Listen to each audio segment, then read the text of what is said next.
What? What happened? There's something in here. I'm not even kidding with you. I'm Bobby Mackey, and I've had this nightclub for 44 years. Well, it's always been about the music for me, and some of the things he came up with pertain to devil worshiping. Well, it all ties together in some way. A lot of people think that it's haunted, and people ask me all the time about it, and I say, there's something here that I can't explain. People believe that it's got a dark history because of, there's been so many stories that have been told over the years. Some may be true and some may be not.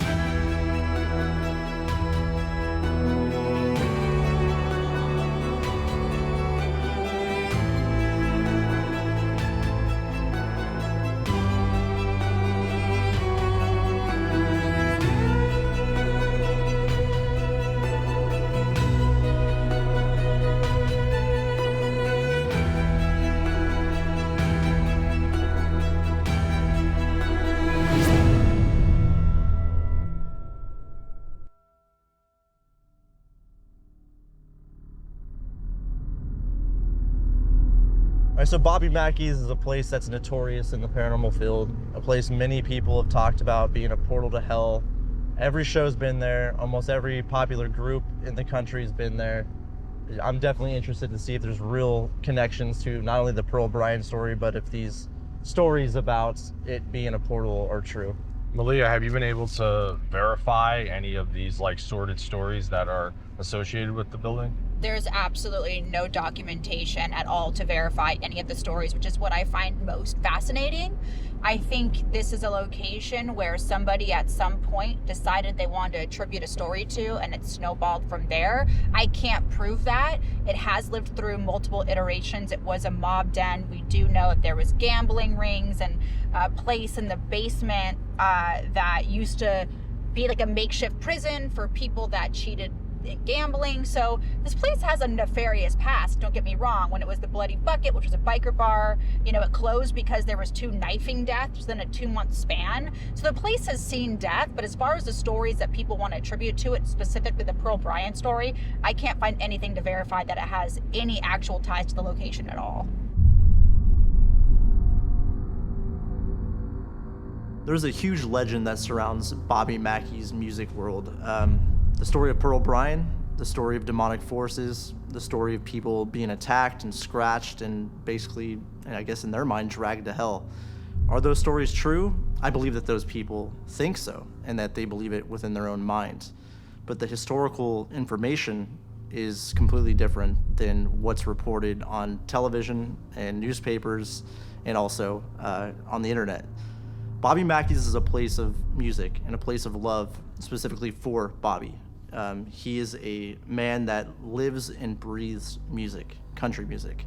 And all he ever wanted out of this building was a place for people to enjoy, go out, dance, and have a great night.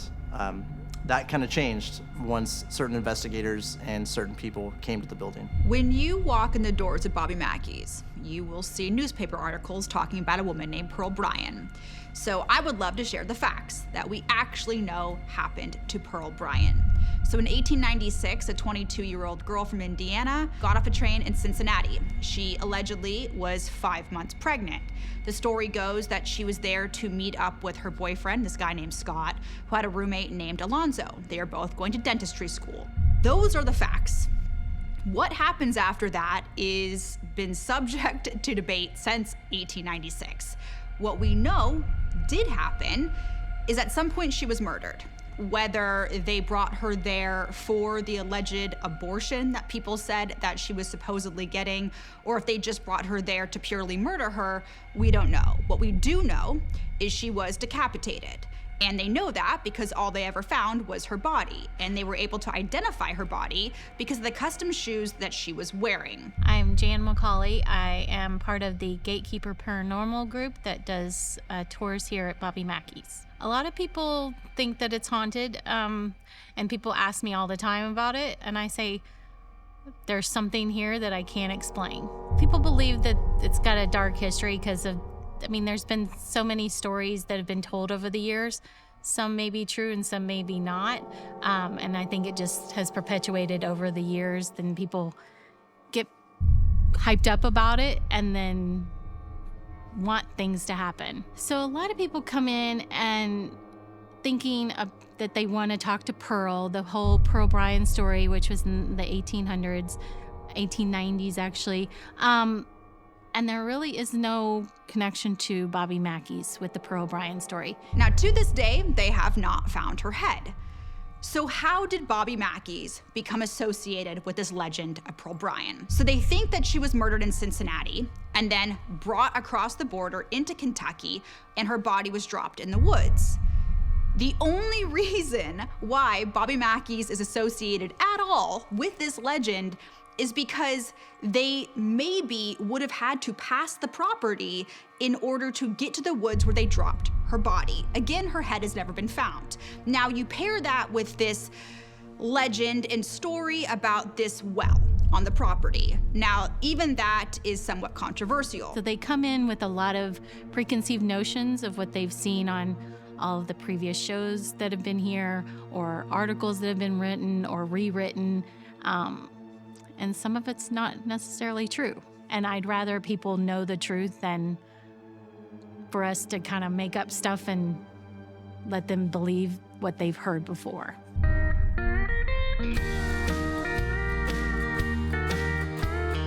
I'm Bobby Mackey, and I've had this nightclub for 44 years.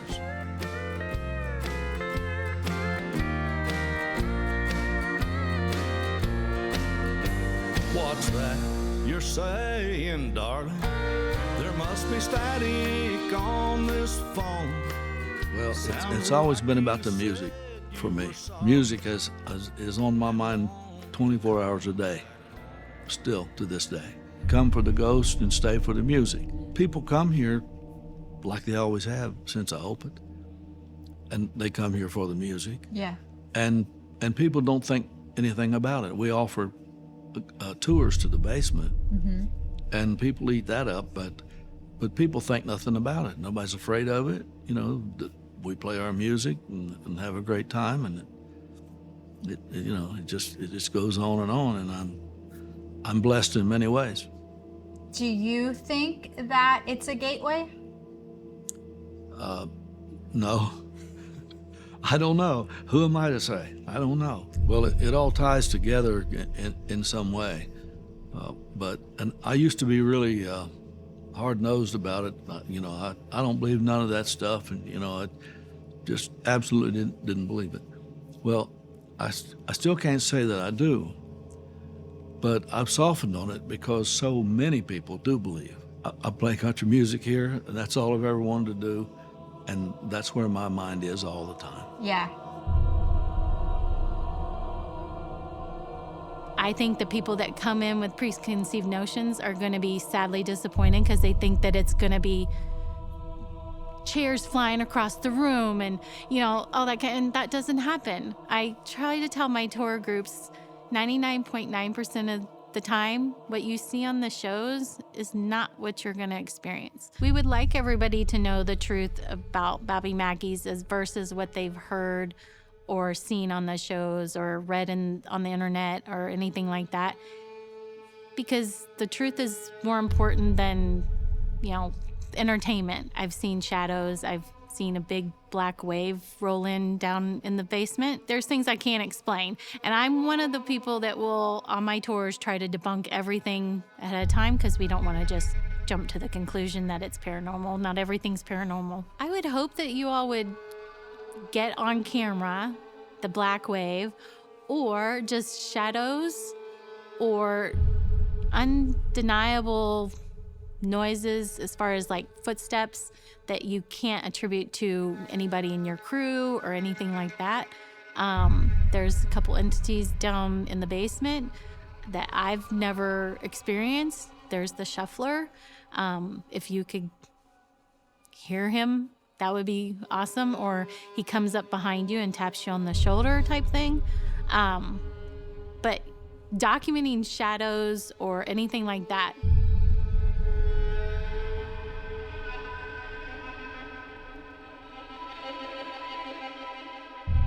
Latin Quarter was owned by the Cleveland Syndicate, right? Yes, Bobby, absolutely. this building was owned by the Cleveland Syndicate. So, any reports of murders that went down here, or is it like kind of speculation? Well, I mean, that's all speculation. We can't prove anything, obviously, but being the mob and given the mob's reputation, of course, we think that anybody who was caught stealing from the casino, which is now the ballroom, was probably taken downstairs to the jail cell that's in the well room, and we don't think they left alive.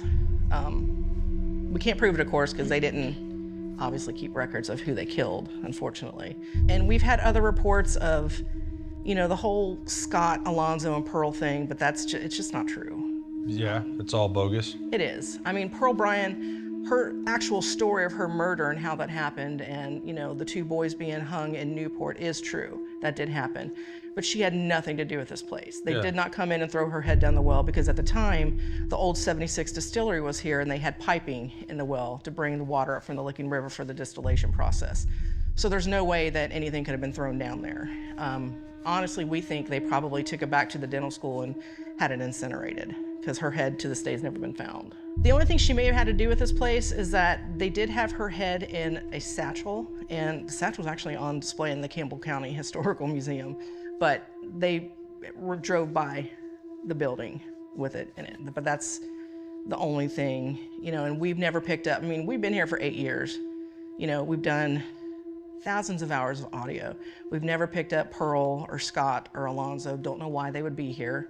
You know, it's a very, very sad story, and it makes me sad that people kind of throw stuff that doesn't need to be thrown into it. People are just making up a bunch of bullshit. Pretty much, yeah. You believe there's activity here?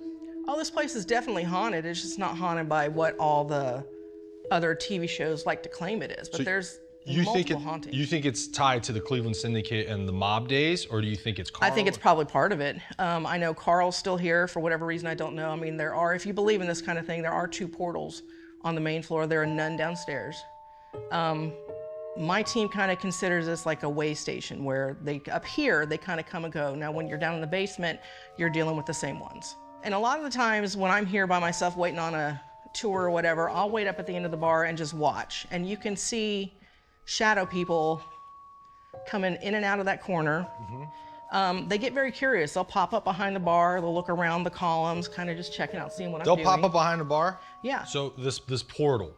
Yes. A lot of talk of it being a portal to hell, AKA New Jersey, but I'm not seeing any I-95 routes here. So All right, where's it in the so- creepy corner? Yeah, the portal's in the creepy corner, but let's dispel a huge rumor that's been all over every TV show. There are no demons here.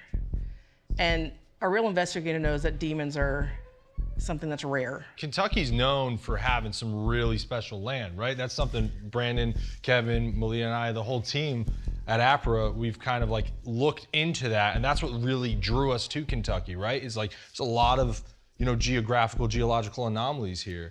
There are. This area in particular, you've got a lot of limestone deposits. You've got train tracks right behind us. You've also got the Licking River, which, you know, flows north, which is unusual by itself. There's underground flowing water. People have claimed that there are fault lines that run under here, but we've never found anything to prove that, so I don't know if that's true. But there's just a lot of things that seem to cause paranormal activity to heighten. I will say though, Mandy, like hearing you talk about like dispelling some of the myths here and Yeah. hearing you say like there's no demons here, that's so refreshing to hear. So You we've know heard what? so much about this place, and to hear that. If you're a real paranormal investigator, you don't fake evidence. You don't, you know, perpetuate hype, because that's not what real investigating is. You want to know the real history, so maybe you can figure out who's here and why they're still here. That's kind of the whole point of why I do what I do. Right. You know, I mean, when you're lying about stuff, number one, it makes every investigator look bad. It makes the community look bad. And there's no point in it. It's just bad for the whole community. We'll try, I guess, staying up here, have one investigator up here, you know, soak it in, just be one with the honky tonk, and then we'll have the other members of the team downstairs in the basement, and I guess we'll swap it out like that. Yeah, I think that sounds good. Good plan? Sure. Awesome. Well, thank you. You're welcome. great. Thanks so much. And thanks for telling the truth about this place. Oh. So many other people have not. Hey, this man, APRA. We love it. We appreciate it greatly. Malia and Kevin begin our investigation in the basement, where they conduct an EMF sweep. Could naturally high levels explain the paranormal claims here? Welcome to the basement of Bobby Mackey's Music World. So I just learned something that I just want to share with you off the bat, because it might disappoint you a little bit. I'm so sorry if it does. It depends, because I'm in for the facts. You're in for the facts. So, Jan shared with me a Sanborn fire map of this location, okay? Which we had very little time to research this place, so I'm still playing catch up. Essentially, it shows the slaughterhouse and it shows the distillery that we know is here. The distillery was on this property, the slaughterhouse was down that way, and the well for the slaughterhouse is more than likely the well that's on the map for the distillery, and you can see the tunnel out to the river where it would have pumped water in for this still. So it's very likely this well of blood was never full of anything but water. Interesting, and good to know. Good to know. So we're gonna have to investigate that further, but I do think, looking at the map, it is pretty clear that the slaughterhouse was maybe technically on the property, but it was that way. But that being said, there's a lot of history here. Are these what the dressing rooms would have been? From my understanding, these are what the dressing rooms would have been. Okay. I believe it was the time before last that I was here. One of the people with us did have an experience in one of those rooms. We wanna go there? So we can go check that out first and Yeah. See what happens. Let's do it. And there have been reports as well from some of the workers about shadows that cross back here against this wall. In this room, I'm baselining as a 2.5. Jan said the EMF in this building is through the roof. Which would be one reason why people feel weird in these rooms. Do you want us to do a baseline sweep with this basement real quick? Yeah, I think that'd be a good idea. I'm gonna set the H6 down though. Ugh. Yeah, I got double lights in here. The EMF is nuts, man. The closer I get to the counter in here, the higher the EMF gets. Something in here just caused me to spike up about 2 milligauss for a second. Yeah, the EMF in here is nutty. So it's about a 3.2, 3.4 against the mirror. Backing up to the entrance, I'm down to a 2.2 right here. Yeah, the EMF is spiking everywhere. There's obviously a lot about the history here that is not verifiable, and I think it's just inflated legend and story. But I do think that one thing, just because mob history is fascinating to me, I do love that we know this is kind of a mob den in the 40s. And it was a gambling hall. They ran some prostitution out of here. And the fact that you have these dressing rooms, or you could almost call them cribs because we don't know what necessarily went on in these rooms, the fact that they're still here, almost like a living set to the history, is pretty special, that this is still down here. Don't you feel like you're like on a set? Kind of does. So I literally feel like I'm behind a theater stage, like walking through old sets. Like this is a complete fun house. Whoa. 3.3. So this is the well. This is? Yes. There's not even a proper stone form around it, man. Well, a lot of it's been caved and filled in. I gotta be honest, I am a little disappointed. I was thinking like Snow White. Not like fairy tale. You know what I mean. I do know what you mean. What? No, absolutely not. No, no, no. You can't go spelunking in hell. What are you doing? Oh my God. I don't condone this. I don't condone this. He's in it. He's in the well. Get out of the well. Kevin Audie. God damn it. I'm so stressed out right now. I'm gonna start sweating and it's freezing. And my sweat's gonna make me even colder. It's gonna freeze in little icicles on my boobs. I don't want that, and it'd be your fault. Oh! No. Honestly, if you fell through that, you would have deserved it. And something grabbed me. I cannot believe you just stepped in it. Yeah, so it's filled in. Thank God. I feel like we're in a house that got built around, like, you know, like Bobby Mackey's and the Primrose, or whatever you want to call it, was built up around this. I feel like I'm in like a house. Stairway to Nowhere, classic move. No, there's another room. Can you go in it? Oh God. Oh my God, I'm gonna have a panic attack. I'm not in this door, this is sketch 1000. 3, 4, 6. Oh God. Hey, I found another stairwell to nothing. Jesus. It's a concrete stairwell over here. Dude, I think I'm in Devil's Rejects right now. Okay, well, hang on, I'm looking at something. Don't tell Malia I'm climbing over something else. What are you doing? Oh, I swear to God, none of this is safe. Just so we're all clear. Well, I'm at a 4.9 over here, but there's another stairwell that goes to a floor. There's also like 18,000 rods that are like threatening to impale your head. You're having a really cool action moment, but you're also in danger. Okay, so step back over this. Oh, there it is. There you are. God, I swear to the Lord.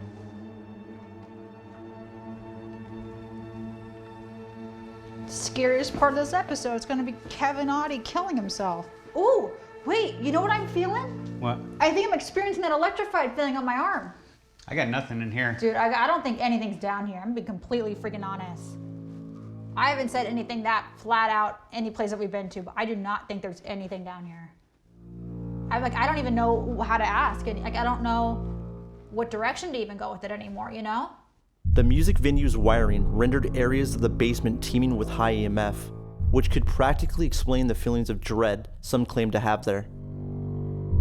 At that point in the night, Kevin and Malia didn't encounter anything out of the ordinary. However, the investigation soon took a drastic turn. There's so many claims that are negative in nature at Bobby Mackey's, but I think it's very possible that it's a case of oversaturation, a case of people, frequenting this building and trying to come into contact with these negative forces that are said to be there. We've ran into this at Waverly Hills, Preston Castle, and other locations throughout the country where there's such an oversaturation of paratourism and investigators frequenting these locations that the said entities that may be there are actually becoming angry and disturbed. All right, dude, you ready? Hell yeah, bro. Fucking Bobby Mackey's, baby. Mandy said down here is where a lot of people speculate that some of the mob hits took place, okay. Yeah. This right here, what you're seeing, is what they believe to be what some call a portal, right? A portal to hell.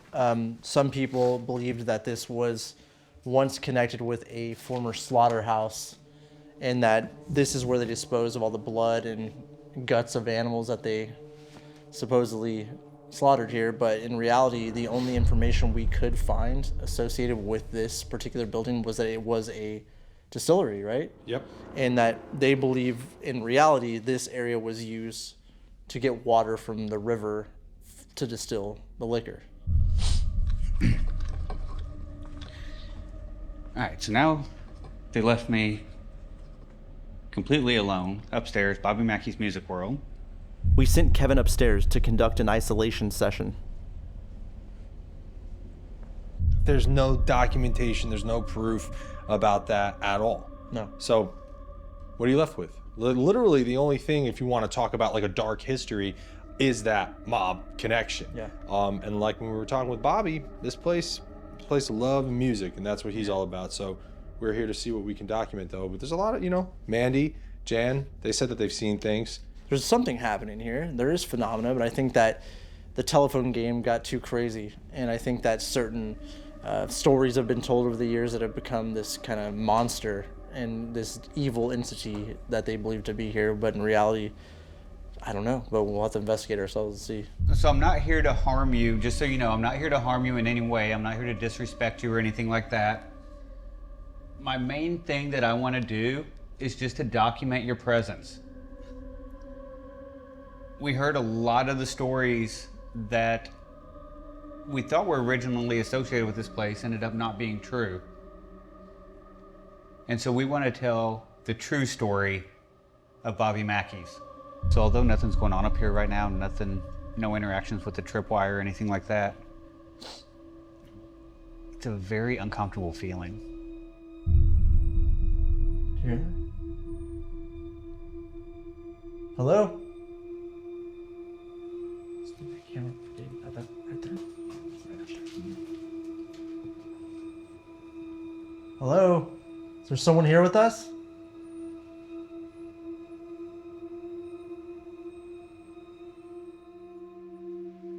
My name's Brandon. This is Mustafa. Hello. Pressure. Oh, pressure right off the bat. Here we go. Thank you. If that's you, you understand what we're saying and the way we can communicate. Can you make that yellow light turn on again, please? That could be really one of the few ways we can communicate with you. I know, again, a lot of people come in here and speak with you. Again, we're here with respect. We're not here to disrespect you or this building. Did you hear that?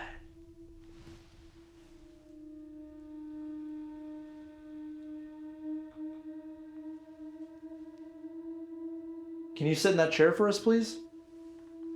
The one with the green box and the flickering orange numbers? Yeah, thank you. Just went off again. Was that pressure? Yep. Back there. You hear that? Yeah. Come in here. Come in here, please. Yeah, we're more This than is spooky as shit. pressure again. Pressure again. We're more than willing to talk to you. We have a microphone going. It looks like a cone.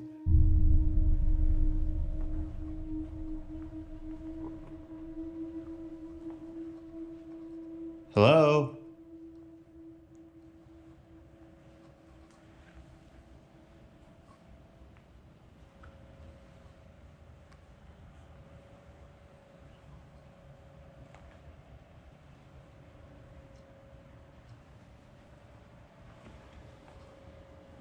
I will say it's spooky as hell down here. Yeah. It's cool. It's spooky as hell down here, dude. Some people who say that they get touched down here.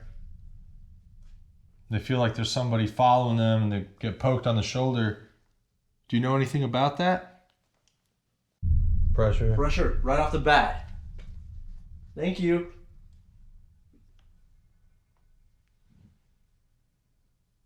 Got that on camera too. Perfect timing. If that was you, if you can make that device go on and off, that would be fantastic. We just want to give you a little space. I feel super uncomfortable. Do you really? Yeah, I feel like my body's crawling. Go in that room. Yeah. Follow him, David.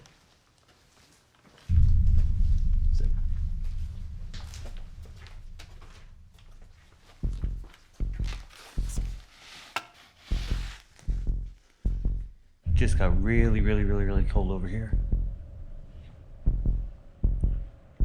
If you're here, can you come and touch this device with the light on it that's sitting on the front table?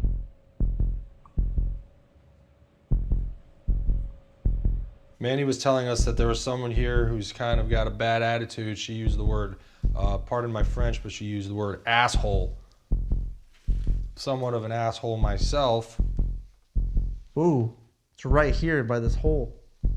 What are you hearing? Movement. It sounds like someone walking. Is it shuffling? Kinda, yeah. Oh. Holy shit, dude. Listen.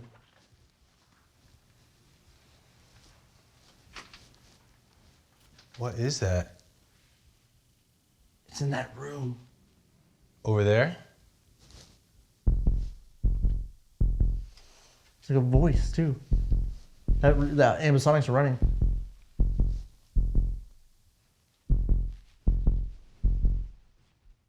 I want to just peek this thing out there, dude.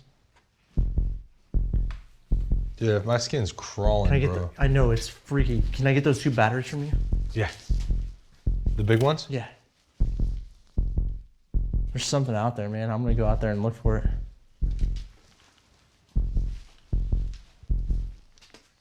You go in that back room? I'm gonna walk out there, dude.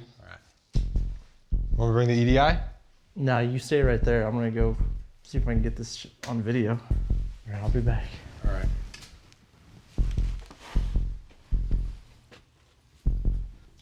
Hello.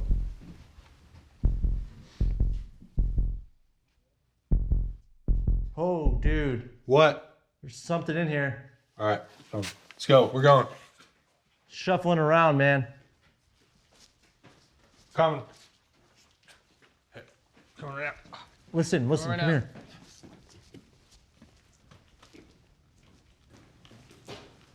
Oh, it's right there. Oh, stop.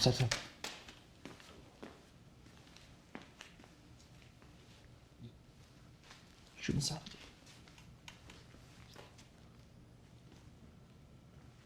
It stopped as soon as you came in here. You serious? Yeah, it was loud.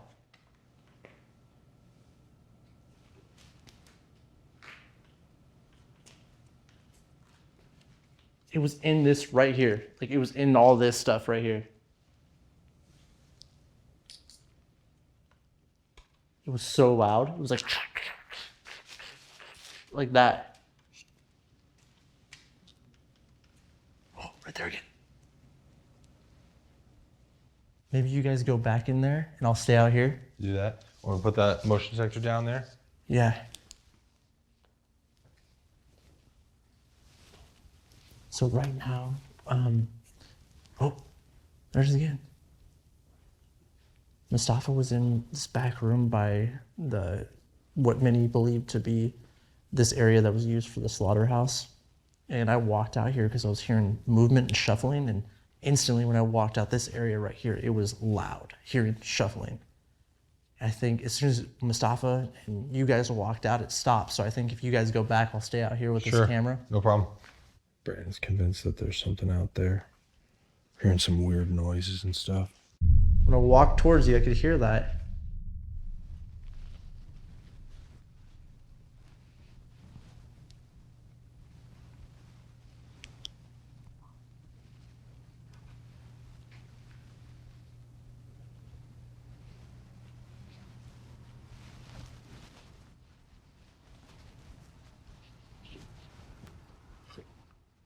I don't see any animals or anything like that here.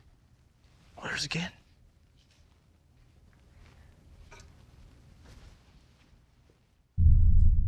Whoa. You in these dressing rooms here?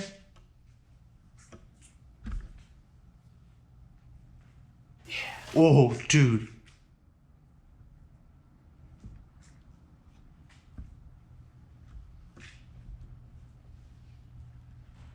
Oh my God.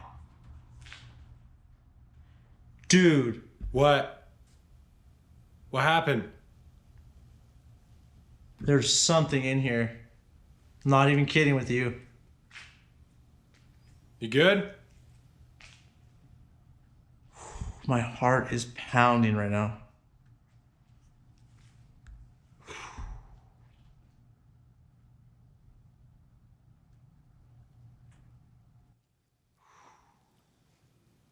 What do you feel? There is something in here, man. I could hear it walking around. Oh! Something just hissed in my ear. Somebody what? I just heard a hissing right next to my head. I'm not kidding. I'm not here to disrespect you. Call to Brandon. Just want to talk with you, please. Whew. Oh, man. Something hissed in my ear. Mustafa.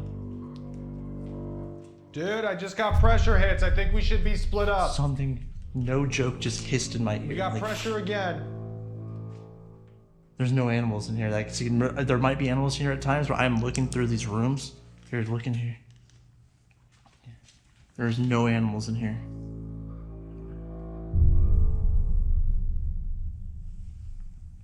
Look in each one of these rooms.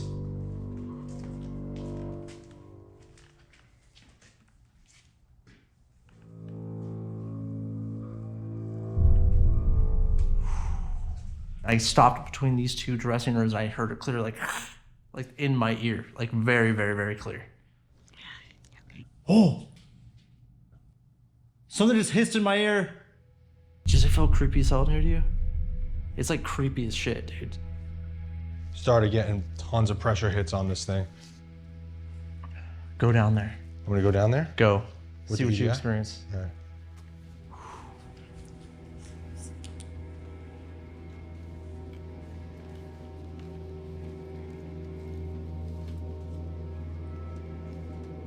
Hello? Temperature. Hello?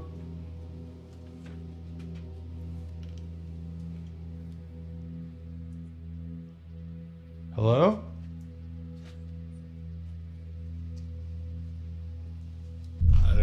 I don't know, man. You don't like it? No, it's not that I don't like it. It's just that it feels like it definitely feels like there's something there.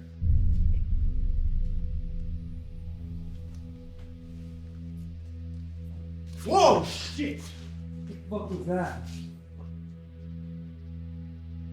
What the fuck is going on? You heard that? Dude, it's in this room. Yeah. Dude, I'm telling you, there was like... Hold on. Who's here with us? You can come out, please. We just love to speak with you. We're not trying to disrespect you. All right, man. I know you can't get over here, dudes. It's cool. I gotta see this through, man. Holy shit, man.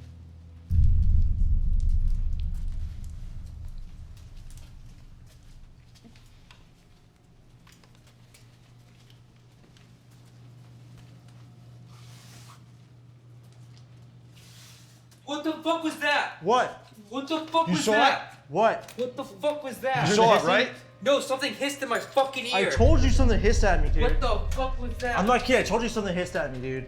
Oh, dude, it is charged in here right now. Was that a snake or a cat? What the fuck was that? It was in my ear. It's not a snake, dude. I told you something hissed in my ear, dude. That was loud as shit. I have double headphones on. Dude, it does not feel good in here, dude. Hey, we should back off. Hey, Hey. I'm dead serious. We need to back off. Yeah, this isn't not good. Back That off. was loud as day, dude. Did you hear that? I did. We need to back off. You sure? So you want to go in by yourself? All right, I'll be in here. Take this. Yeah, give me this. Dude, come on. What the fuck? Unless you want to stay, dude.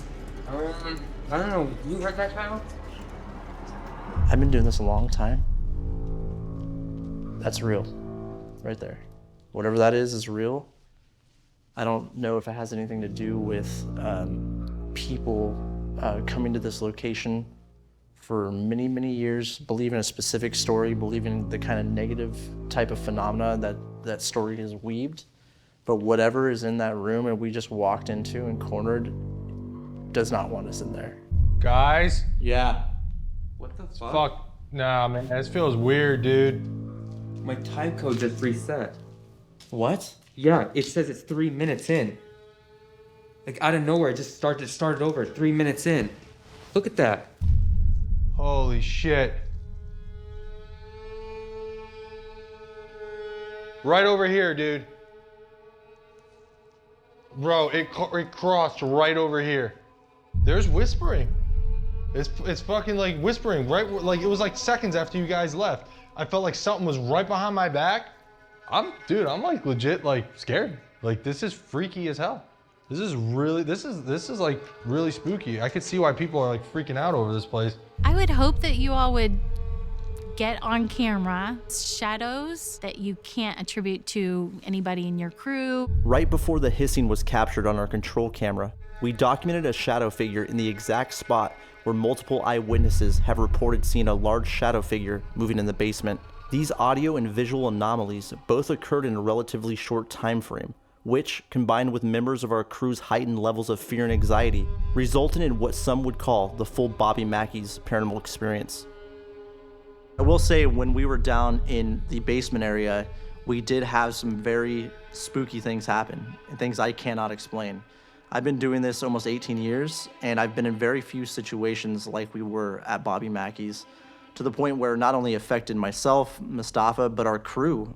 Things happening that we can't explain, things happening that, you know, definitely felt that we should not be in that area, not investigating actively. Hearing a hissing in my ear, seeing a shadow figure in the viewfinder on the camera, and seeing the way it affected our cameraman David was something that's very rare and very unique. We captured the same kind of voice that I heard with my own ears, and it's this hissing. What it is, I don't know, but it felt like we were cornering someone or something that didn't want to be cornered. There is a lot of superstition here. And when you have this well that for probably better part of a century has this connotation of blood, whether it's true or not, you start getting stories of satanic rituals. So it starts to become a very good location to say a head was dumped, whether it's based in any reality or not. Bobby Mackey's music world has nothing to do with the tragic murder of Pearl Bryan, according to proven historical documentation. Neither do the reports of a portal to hell or demonic activity. But could the constant projection of these brutal scenes by visitors be influencing the strange activity we documented at America's Honky Tonk?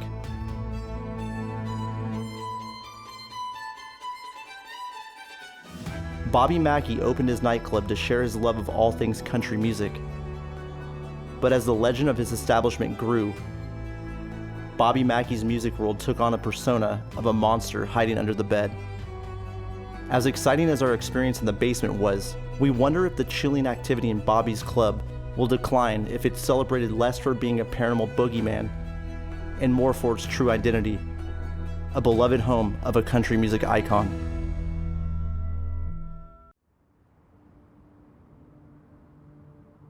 You know, it's a very touchy subject to talk about, you know, the loss of a loved one.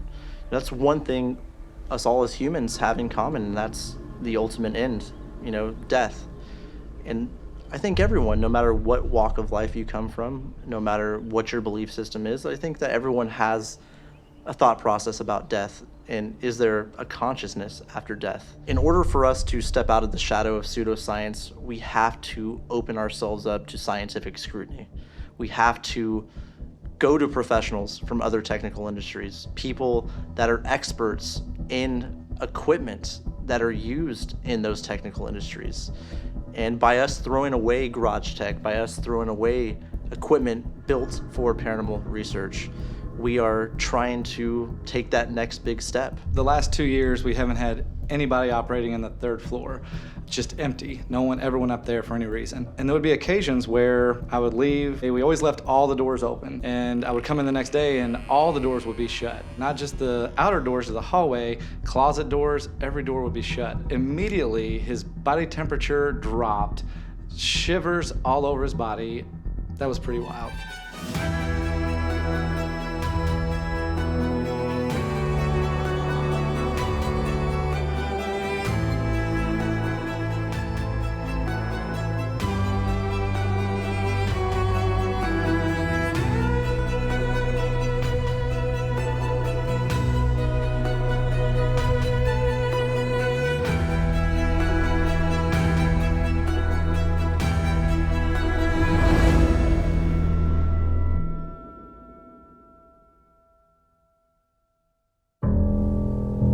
The Speed Mansion has a lot of really interesting history, and the interest for me really picks up with the first owner, who's Dexter Belknap. And he was this contractor, made a lot of money, and his life isn't all of that interesting except for one article that I found where he hosted a very well-known spiritualist here in the home. And it's the only place that I've done research on in Old Louisville that actually has ties to spiritualism. I have no idea if he himself was a spiritualist, but you have to kind of assume he might have been if he was willing to play host to a well-known spiritualist. And then of course you have J.B. Speed, who ends up purchasing the home. His first wife's last name is Coffin. They have a really long, beautiful marriage, and she actually ends up dying in the home. They have the funeral in the home.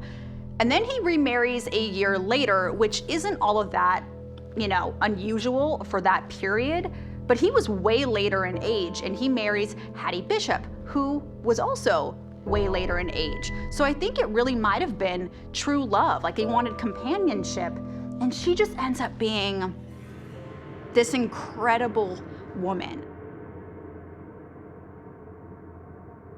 My name is Andrew Cousins. I am an assistant professor at KICAD, and for a while I was head of facilities here at the mansion. My experience has been on the third floor. So the last 2 years we haven't had anybody operating in the third floor. We were all mainly in the first and second floor, so the third floor was mainly storage and just empty. No one ever went up there for any reason. So we always left all the doors open every night. And there would be times where I would be the last one gone and I would be up there, the doors are open, nothing to report. And I would come in the next day and all the doors would be shut. Not just and this is on the third floor, not just the outer doors of the hallway, closet doors, every door would be shut. And so, of course, I would put on my investigative hat and wander around. It's like, okay, where's the gust of wind coming from? Nowhere. I'll check the tapes to see who came in at night to work and is playing a prank. Nothing on the tapes. And so I have no explanation for that, but the doors would just shut randomly at night, and all of them. No explanation, and I still haven't figured out why. I was also having, part of what I was doing is setting up a room, so if we had a visiting artist or a visiting professor in town, they would stay at the mansion while they were here. And so I was the one coordinating with them and setting them up and all that stuff. One in particular stayed after his first night, and so this is where I would get a lot of the reports.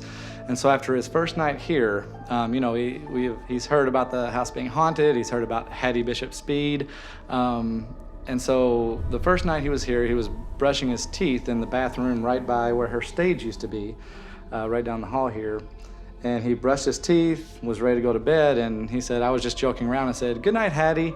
And he said, immediately his body temperature dropped, shivers all over his body, goosebumps, and he said, "I've never felt like that. I don't know, it was random. It wasn't cold, it was actually warm." And that was one of them. And then I think a couple nights later, because he was here for, I think, 2 weeks, he was staying in the bedroom right across the hall there, and he was, the way he described it is when he sleeps, he turns his phone off and sets it next to his bed. And he woke up early in the morning to the sound of his phone playing music. And he said, it's never happened before, it's never happened since. Something or someone turned on his phone, opened up his music app, and was playing music while he woke up. And of course my question was like, well, what were they playing? And he said, well, funny enough, it was classic piano. And so he said when that happened, he just turned white and just laid there for a while and didn't leave the room because he doesn't even listen to piano music. So those were two of the wild ones that I heard. And then of course you hear people being here at night, hearing piano late at night, faintly in the distance and stuff like that. So, but the one with the opened app playing piano music when the phone was off, that was pretty wild. My name is Alice Alt, and my affiliation with the Speed Mansion is that I am the Vice President of Advancement and Fundraising for the Kentucky College of Art and Design. When I interviewed for the Kentucky College of Art and Design, and I originally saw that it was in this home, and I'm driving down through Louisville, understanding that I'm relatively new to the community, I thought, is this in a house? And as I drove up, and I was absolutely just gobsmacked by the beauty of it, I felt a call from the home. I felt like I was supposed to be here. I felt as though I'd known of this home. And as I walked up to the home and I rang the doorbell, I noticed it said, JB Speed. This is important for me because the town that I lived in prior to moving here, I worked with the Speed family. They had moved to Arkansas. Not only did I work with the Speed family, I worked with the brother of Marilyn Speed, who married a J. Breckenridge Speed. To go further, not only did I get to work with the Speed family and become very close with the descendants of the Speed family, one of the Speeds named their daughter Hattie. One night I was here relatively late, not really realizing the time, and so I looked up from my computer and I walked outside and of course said hello, and nobody was here. But like my name, Alice, I really am curiouser and curiouser, so I decided to do a little walkabout. And as I walked out into the foyer upstairs, up into the landing area, I felt some chills, and I kind of smiled and said, okay, let's go. And so I started opening up some drawers, and I walked downstairs and around and really felt it up there in that space. Came downstairs and went into the library, because I'd never really been, just quickly looked in when I originally started working here, because there were classes, students were in the classrooms. However, that evening I walked into the room and I walked up into the balcony and just was overcome with chills, but not in a bad way, in sort of a knowing way, you know? And so then I walked over and put my hand on the piano. I had no idea if this was Hattie's piano. I had no idea if this was something she had played before, but felt that same sense of chills, emotional connectivity, I guess, for lack of a better word.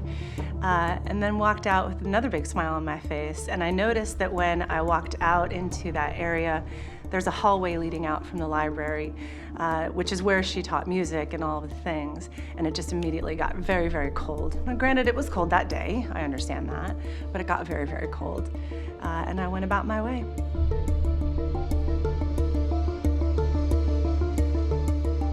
Denise, just go ahead and introduce yourself and let us know your relationship with the Speed Mansion. Sure. I'm Denise O'Donnell. I'm originally from Glasgow, Scotland, so came over to the US in 2008, about 14 years ago.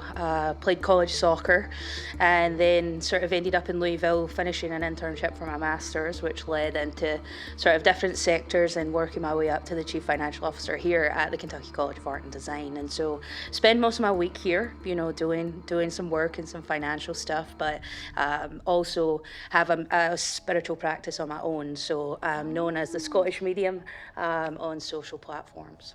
Oh, the Scottish medium. Yeah. Okay, so instantly, the first question I want to ask you is, are you familiar with and do you know more about the original owner, Dexter Belknap, and the fact that he hosted one of the most, like, you know, famous spiritualists in the home? Do you know about that?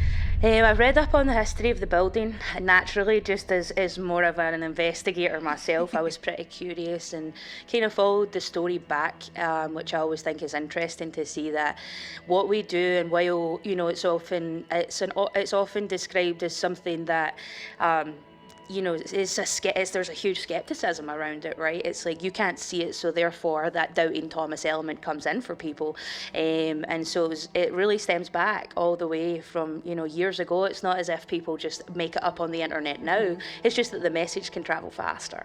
So I'm really curious, just because we've been seeing this come up a lot, do you feel like there's any part of you that felt drawn here because of a spiritualist, kind of, not, you know, I don't know if you identify yourself as a spiritualist, but having a spiritual background and that work you do, and this place does potentially have ties to spiritualism, do you feel any connection with the building because of that? Something seems to pull me back, and I've never really been sure what that was, so it might just simply be the tie to spiritualism. I mean, it's certainly an experience, you know, and I think now that as we sort of grow and expand in this building, we see lots of the things become more prominent, right? Because there's more people, activating the space, so that we are energy, right? We are simply just energetic. So when someone's in a space and activates it, we feel that more now, I think, you know, like we've started to move into the third floor. We do have people that work in the back space of the building. And so as that energetic field continues to sort of be a catalyst for the people in here, I think we feel more and more of their selves coming back and being present in this space. This building is something that you get to come to work and feel like you're at home. And for me, it makes me feel comfortable to be in here. It doesn't scare me. It might scare some others, but I quite enjoy just knowing that there's other people with us here in the space. Well, it was a very well-loved home, right? You had, you know, Dexter Belknap, who lived here, went ahead and sold it to James Speed with his first wife, Cora Coffin, right, who would pass away in the home, and her funeral was held in the home. Right. The interesting thing about that story to me is, you know, all the emphasis is put on his second wife, but he had a first wife Right. who did live and die here. Yeah, not many people think about that part of the story. It's kind of heartbreaking to me because, you know, this is really Hattie's home because we all think about it as being Hattie's home. You know, we're sitting in this incredible library that was her recital hall because she was this incredible pianist. But, you know, he did have a first wife. Right. You know, and so I think for myself personally, I feel like maybe, oh God, what if it's Cora that's here and it's not Hattie, you know? And she's like, no, it's me. As a person that does, you know, work in this realm, have you ever sensed somebody specifically or had experiences yourself? The music rings throughout the building, and it's really only if you're here late and the space is still that it's not there's two pianos in this space, yet the pianos are not being played, but the music is playing. And on our alarm panel, you know, when you look at our alarm panel, if you're trying to exit the building and you know, activate the panel, it will say motion in library. And there's nobody here. And the only way a motion sensor can be set off is motion. And you have to come back here and say, hey, can you let me out the building? I'm leaving. And then it will stop, and you can set the alarm panel. But right now you can't set it because there's motion in the library. And so it's kind of like you have to come in and really watch the space and say, hey, I'm trying to go if you would let me, but please stay still for a second. And what do the students here experience? Well, I think for me personally, naturally, I've been around when the music has been playing. Because at first I had no idea and hadn't really read up on the history. I was just traveling back and forth and knew I had a ton of work to do. So I was sort of focused on running on that hamster wheel. And then all of a sudden, a few nights in a row, I kept hearing the music going, that's lovely. I mean, it was really enjoyable. It was pleasant, right? Because I'm like, that's amazing. One of the students must be playing the piano. Well, nobody was here. So it did make me feel a little crazy at first because I was like, I mean, how do you tell that to your new boss, right? And how do you go, hey boss, I'm hearing the piano, right? Especially when you've come in with an executive role to be doing numbers, people don't really tie those together. And so, you know, my work and my spiritual life is slightly separate because, I mean, you know, you're dealing with budgets and stuff. People are like, you're not talking to other people about our budget, are you? And so, no, you know, it's something as we, as you know, sort of mediums have to practice to be in our own space and be able to turn it on and off when we need to, simply to, you know, give us the ability to live, right? And not have all these people talking in your ear all day. But we did experience a lot on the third floor. We had a visiting artist here, I think 2 summers ago. It was the summer prior to the pandemic, or right as the pandemic hit, because he ended up staying in the space for a little bit longer. And the thermostat upstairs just turns above 100 degrees. It's insane. And the person in that room does not like it, whether it is from lights to sort of HVAC, to doors being locked and unlocked. The third floor, and he called me and he was like, look, Denise, I don't know what's going on, but the HVAC's not working. Well, the HVAC people are like, there's nothing wrong with the HVAC. We've got no idea why the thermostat's doing this. But there was a few other things. You know, he had opened the windows to try and obviously cool down because it was 100 degrees in the height of the summer. So, but that, and then sort of dragged in a flock of dead crows. So then we had the crows that would come in the windows, and they were just, you know, they would die. It was like so bizarre. And so, I mean, he had a lot of experiences in that space, and he was like, at one point, he's like, look, I think we have to sage and cleanse this. And so we did, you know, we went around, and it seemed to take the activity down slightly, but as people again start to begin to work daily on the third floor, we're seeing a little bit of the things start to happen again. Because our third floor wasn't full, right? We've just sort of expanding as we need, and now that space is starting to have people in it every day again, the weird things begin to occur. As I was cleansing the space, to me it was a young boy that was in there. I still think it's a young boy, and I mean, he feels like he passed young, and because I think a lot of the things he does is kind of mischievous, right? That's what it feels like. He's not trying to really push someone out of the space per se, but he's like, haha, you know, now you're roasting, good luck, you know, or haha, your lights are off and now you gotta walk from your desk over there to turn them back on. It's not it doesn't feel malicious, although it can get pretty annoying, I'm sure, to the person trying to work there, or, you know, at that time it was a living space, and so the poor person was having all sorts of weird things happen as he was staying here. So earlier when we were setting up, I walked up to this landing, and the woman that occupies this office walked out and stopped me, and she was like, hey, I just want to tell you, I don't usually talk about this stuff, but the last few days you guys have been here, I've been having really weird shit happen. What? She's like, none of my electronics are working, nothing's going right in the office as far as electronics and just things happening. She's all, but it's not a negative thing, but I will say that I don't talk about this stuff normally, but I think that she's happy you're here. That's what she said. Awesome. Yeah, she said she. And so she said she's very excited for us and that she thinks that it's going to be very eventful. So that was cool. Awesome. I think as many people that work here that are constantly talking about wanting to see her and wanting us to find, proof of Hattie, I think a lot of that is, kind of keeping the legend alive in this house. So I think that we'll get Kevin and Malia in the library first, and Mustafa and I will go to the 3rd floor and check it out and look into this crazy story about that artist that was staying here and having the HVAC going crazy, going up to over 100 degrees at one point. The dead crows, I mean, that whole thing sounds like a band, but it was a real thing that happened. But it's gonna be crazy. So I think you guys down in the library. Malia and Kevin headed to the library to investigate the claims of ghostly piano music ringing through the building late at night. So I also have the Kestrel drop, the environmental data logger. I'm gonna set it right here on the piano keys, and I can monitor real time on the pad, the temperature, the station pressure, and the relative humidity. So for this season, I wanted to do something a little bit different and see if I could source some other equipment that we could use that is not related to or not made in any way for paranormal investigation. So I reached out to the National Weather Service, who else is going to do better at environmental data than them? And they recommended a brand that they use that is called Kestrel. So I got in touch with Kestrel and was able to get a hold of what they call a Drop 3, which is about the size of a key fob, but it's environmental data logger. It'll log temperature, barometric pressure, humidity, all that kind of stuff in real time to where you can monitor it via an app. Thank you for allowing us to come into your house. I hope that we're welcome here. We're gonna be on our best behavior, I promise. At least Kevin and I are. I can't speak for Mustafa. Nope, he's on his own. When I was talking with Andrew Cousins before, Brandon, so we were talking with, he's a professor here, and he used to work in facilities. So he was here for 4 years. And he said that when he was up here, all the doors were opened after they had been shut. And then other days, like the doors will be left open and they'll be shut and there'll be nobody who have been in here. Right. So he said that he went and he investigated and he looked into it. He couldn't find any reason as any practical explanation for why that happened.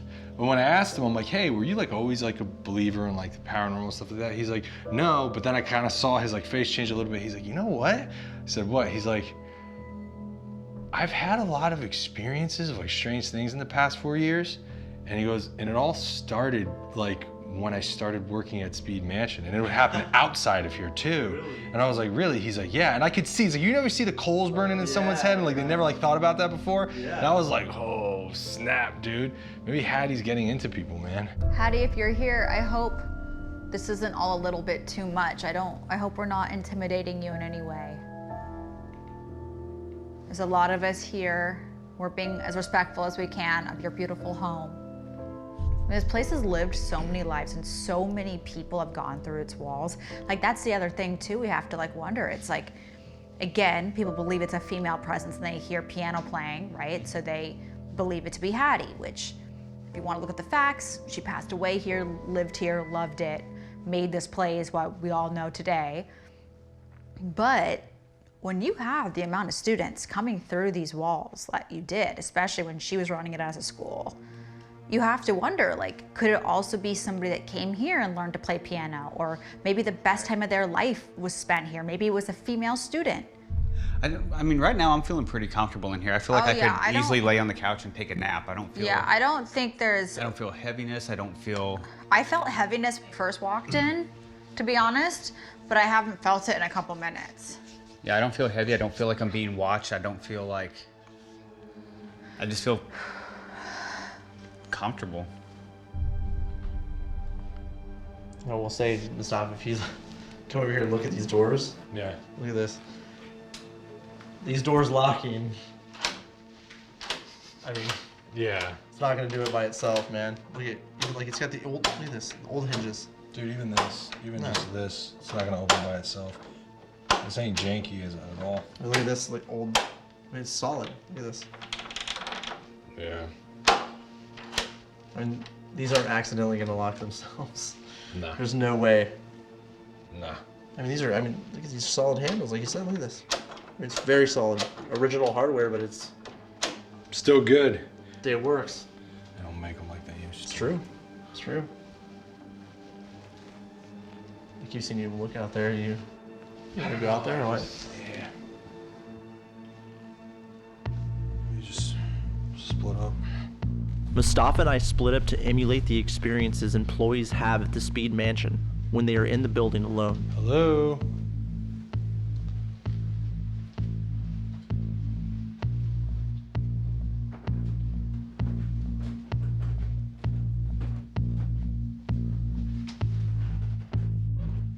Is anybody here? I mean, this is the time that people say they don't like being in here by themselves. Yeah, which is interesting because I don't know, like I truly wonder if it's because there's something going on here or if it's just they're in an 18,000 square foot, 48 room home by themselves that follows no, classical house structure. Like there's hallways where there shouldn't be hallways, windows where there shouldn't be windows. Like it's unnerving being here because it's unexpected. While Mustafa worked isolated, I monitored activity from the nerve center, unaware I'd experienced something that would change the course of our investigation.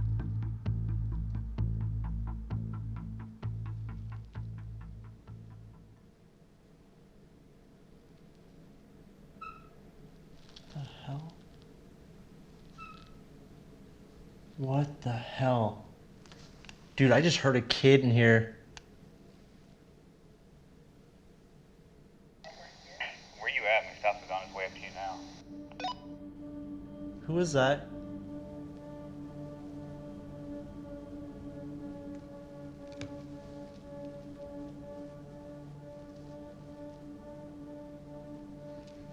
Mustafa.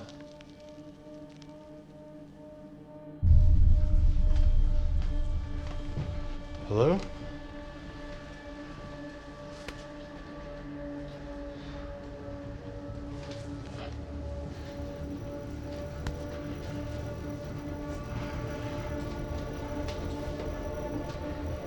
Okay, this is weird.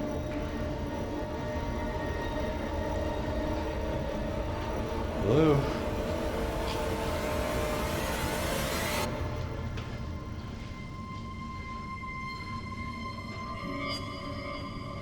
Is there anybody up here?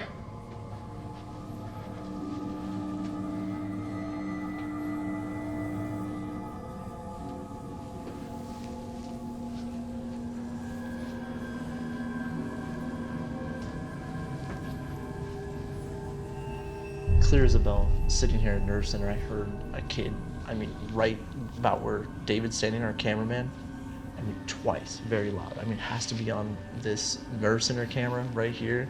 It's got to be on our audio devices. It was so loud, so loud. Gnarly up there, dude. What? Dude, gnarly up there. What do you mean? Go up there, see if you feel anything, dude. But like, walk in that area where we first started. All right. Way different. You want to bring the EDI up there? I'll take the EDI. So this thing is like, obviously we don't want to like rely on our feelings, and that's why we go so nuts with like setting up all of our devices and our equipment.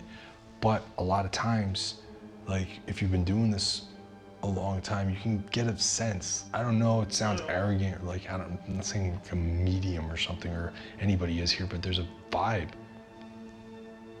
That's Brandon. There's a vibe, like something happens, and you get that feeling, and that feeling. Here to say hi. I don't know what it was, but like when we were here earlier, when we came here during the day, it was just heavy. It was very heavy. And it's something special when you're walking in, especially with like Brandon and I, and we both immediately just like looked at each other like, ooh. Didn't have to say anything. Here. But upstairs now, and I guess that's why we were so frustrated, it's because we thought that we would have that feeling. We were looking for that experience. went up there, didn't feel anything, even like completely by ourselves in parts of the building, but I don't know what it was. Like now, something about it. That has to be him turning that doorknob.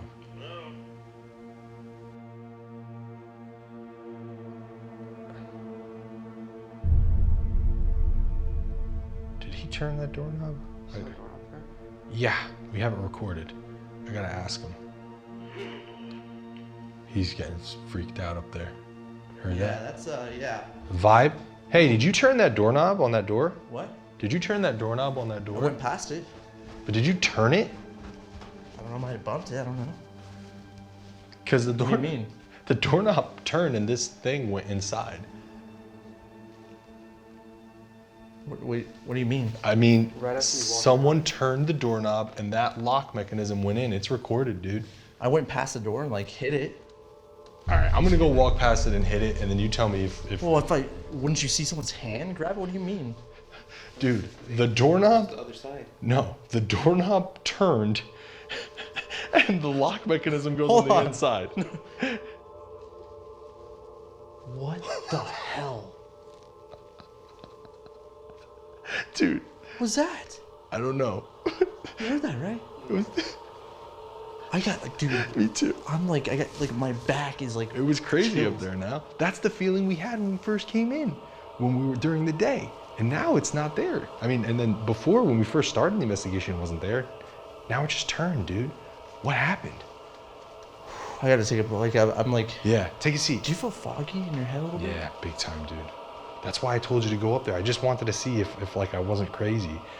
But you went up there and it was vibey, instantly. Right? Yeah. Like as soon as I hit like when I was going up this flight, fine. I got to that second flight, I was like, just like, ooh. Yeah. Motion detector here. As I exited the room and headed down the hall towards the staircase, we captured a phenomena that defies explanation. Right here, okay?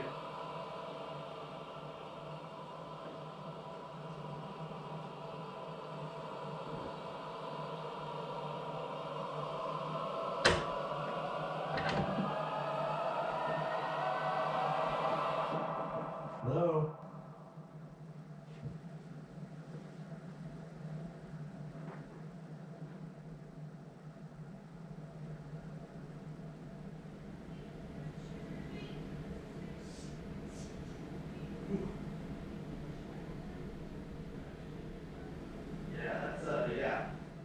There's this really, really salacious ghost story, and it's kind of one that's repeated a lot, you know, across different cultures, and it's that of the woman who felt like she wasn't good enough, you know, for her husband or lover's like previous lover.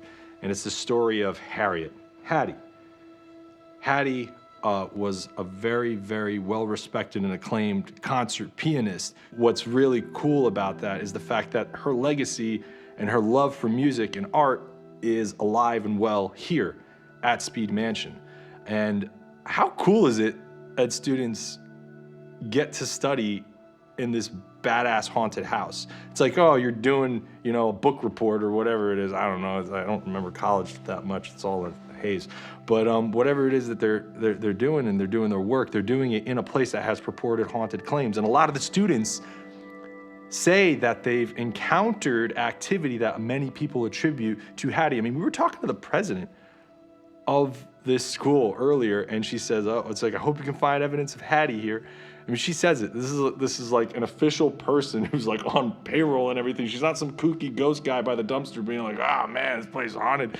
She's a legitimate, bona fide professional who says that. And that to me is very, very cool. So walking through these halls and checking out different places, I know enough not to put a bunch of credence in feelings, but Brandon and I have been on enough investigations together where we start to become more attuned to our feelings, and we notice that we're able to document really weird environmental changes and visual anomalies and audio anomalies around that same time. The story of Hattie is so romantic and so beautiful, and she would ultimately end up also dying in the home.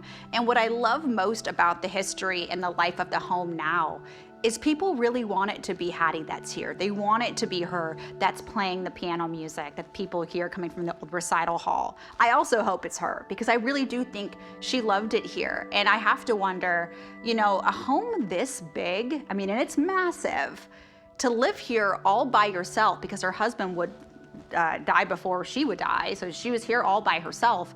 You have to really love a home a lot to stay in a home this large by yourself. So I think that says a lot. Yeah, Old Louisville is strange.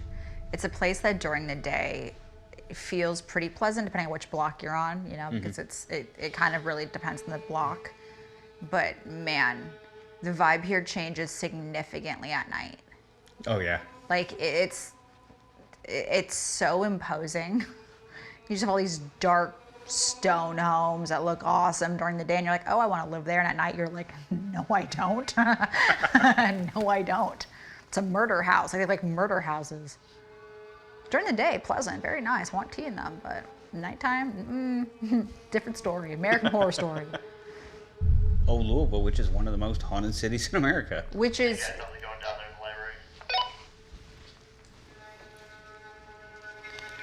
Very comfortable. The only thing we've had so far is about a 5-degree temperature drop since we came in here. It was 77.8 whenever we came in. We're at a 72.6 right now. All right, great.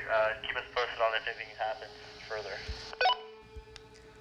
Will do, yeah. Right now it just seems it's very comfortable. No sense of being watched, no sense of heaviness. Just very relaxing.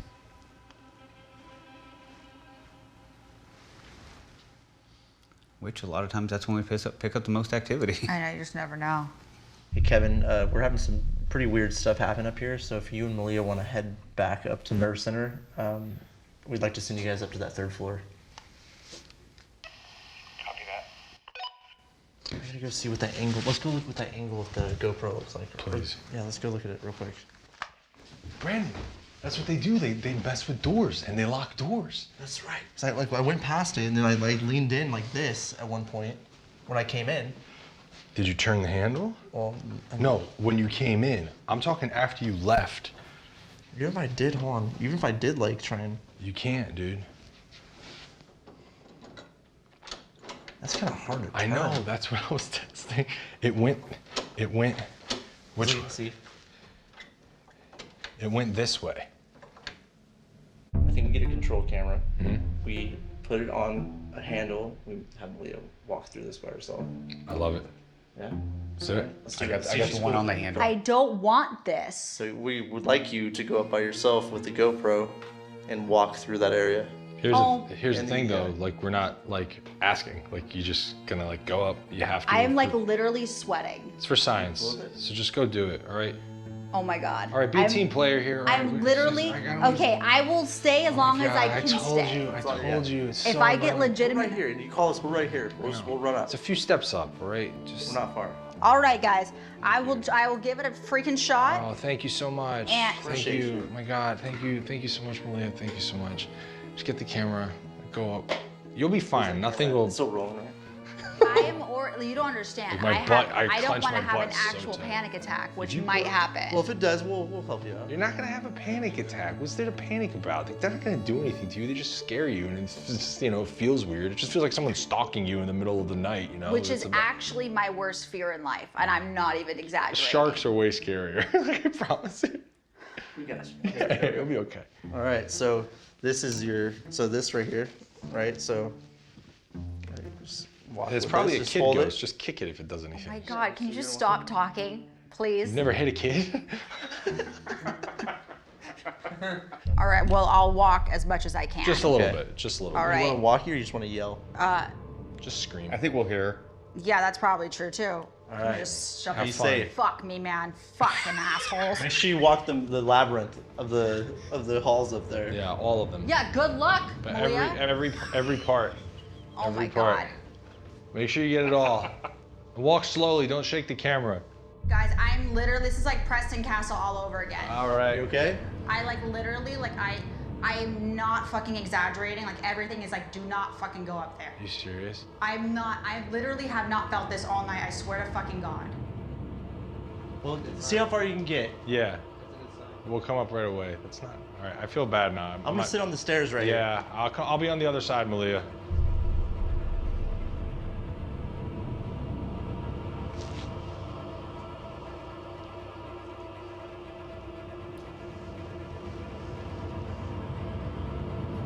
So I'm in this office.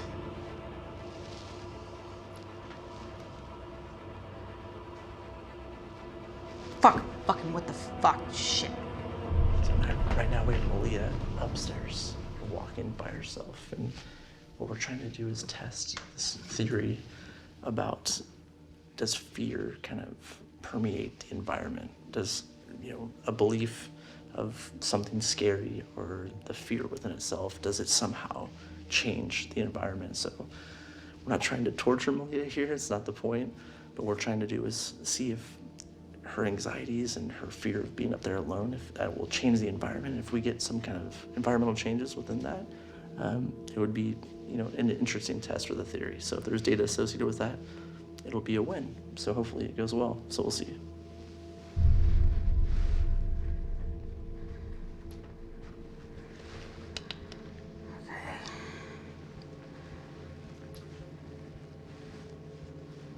We're fine.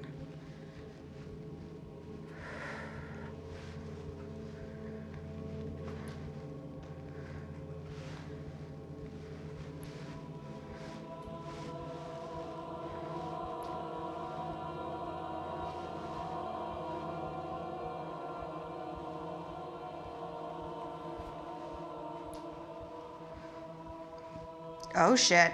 Okay.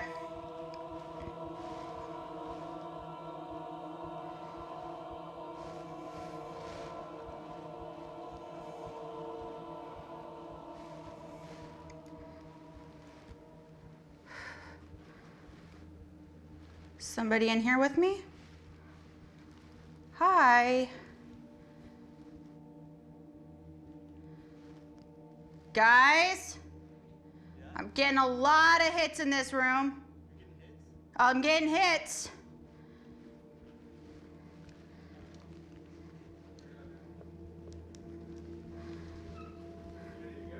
Yeah. Are you here?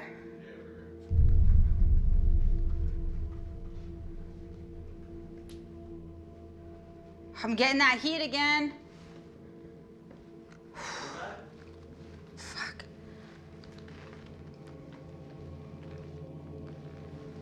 Okay.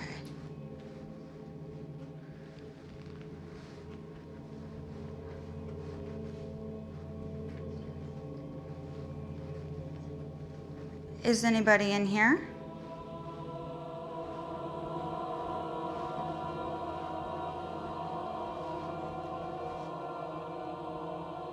Hey guys. Yes. I'm like getting really lightheaded. Okay, let's get you down. Can I get a little bit of a light on the stairs? Yep, I got don't you. wanna. It's weird. I'm okay You on okay? this. I'm okay here. Every time I've tried to cross this threshold, I get a fucking head wave. I'm talking like full spin. Oh my gosh, and how far did you get? I get to about like past right here. And it happens? Yeah, Okay. like full spin. It's really weird, but I wasn't getting anything else left. Like once you guys Okay. left, I wasn't getting anything else in that room All or right. up here at all. Let's get you down then. I'm just kind of processing. I've never experienced anything like I experienced upstairs, like ever. And I've been a lot of spooky ass places and a lot of places that have like really dark history. This place does not have that. It doesn't. It's supposed to be welcoming and happy.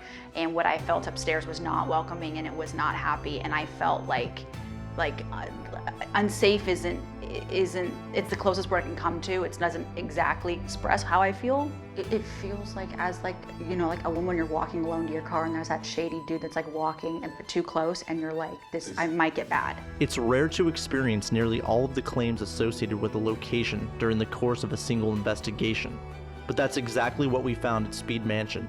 While the KiCad staff believes their strange encounters are related to Hattie and the home's connection to spiritualism, it's difficult to answer definitively, but APRA did log significant changes in the environmental data, while documenting identical experiences from some of the most credible witnesses we've spoken with to date.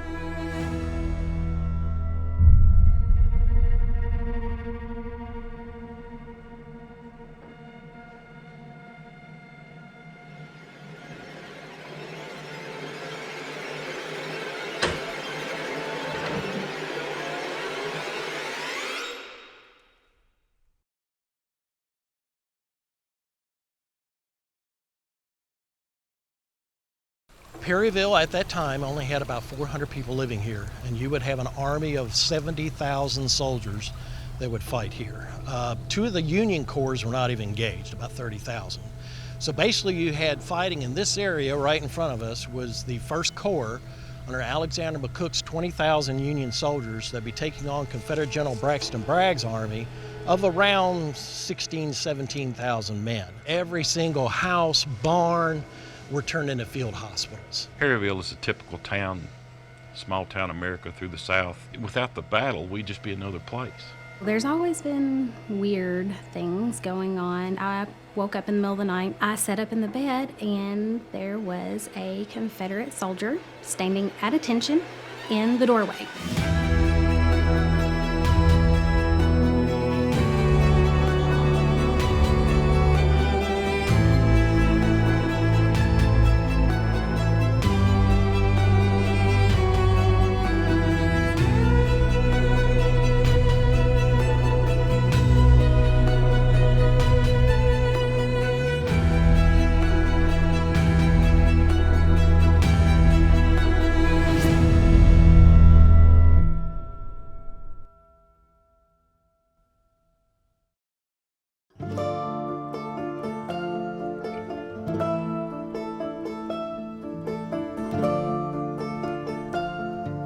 Brian, thank you so much for having us out here.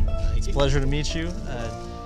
We're here in Perryville, looking at some of the haunted locations around town, and we know it's kind of ground zero why many people say Perryville's haunted. So, and funny enough, since being here, I did find out my great-great-great-grandfather was with the 85th Infantry of Ohio, and I believe that they were here at Perryville. So what can you tell us about Perryville in general and specifically this battle? Perryville at that time only had about 400 people living here, and you would have an army of 70,000 soldiers that would fight here. Two of the Union Corps were not even engaged, about 30,000. So basically you had fighting in this area right in front of us was the 1st Corps under Alexander McCook's 20,000 Union soldiers that would be taking on Confederate General Braxton Bragg's army of around 16,000, 17,000 men. And this battle would only last 5 hours, and we had close to 8,000 casualties. This affected the entire town, right? Not just this area. Oh, every single house, barn were turned into field hospitals. And if you talk to most residents here have that houses in Perryville, they were all field hospitals. Not only here in Perryville, but Springfield, Danville, Mackville, Louisville, Kentucky, all the way as far as Jeffersonville, Indiana, were having hospitals bringing in all these wounded from the Battle of Perryville.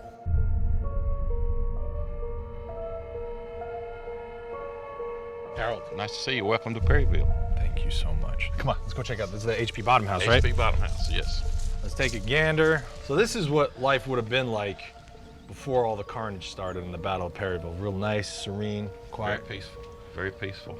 And right now we're experiencing kind of like a drier month, and that's would have been the conditions, right, back then? Yes, we're very dry here, and during October 8th, 1862, before and after the battle, that was a big factor that the troops had to deal with, the lack of water. It took days to move an army, and so you had all those times that they needed water. So, their canteens is all the average soldier had. They had no tanks of water that followed them or anything.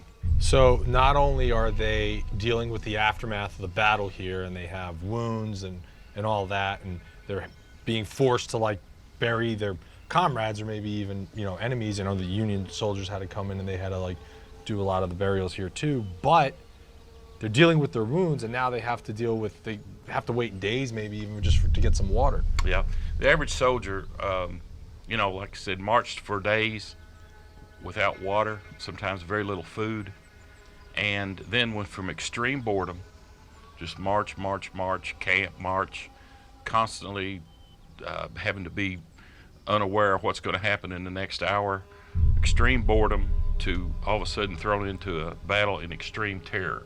One of the places we're actually going to be looking at is the Bottom House, in a location that many people have stories about. And I know that H.P. Bottom had a huge experience within the battle here at Perryville, right? We're actually standing on his land. Most of the battle occurred on his property. And it was up to him, unfortunately, to bury the Confederate dead. Now, the Union soldiers would bury their own on the field. And unfortunately, one of the saddest stories out here is that the Confederate soldiers, when the Confederates left that night, they left all the Confederate dead and wounded on the battlefield. And you can imagine the day of the battle was almost 90 degrees. And these poor soldiers, they were dying of heat exposure because we were going through a drought. Hadn't rained here in over 6.5 weeks. And they're looking for water. And if you go to downtown Perryville, the Chaplain River still runs through it to this day. And as you drove across, when you came into the battlefield today, that's Doctor's Creek. There were some scummy ponds of nasty water in it, but hey, water is water. And that's how this, basically the Army broke out in battle here, was fighting over the water. Were there civilian casualties as a result of the battle?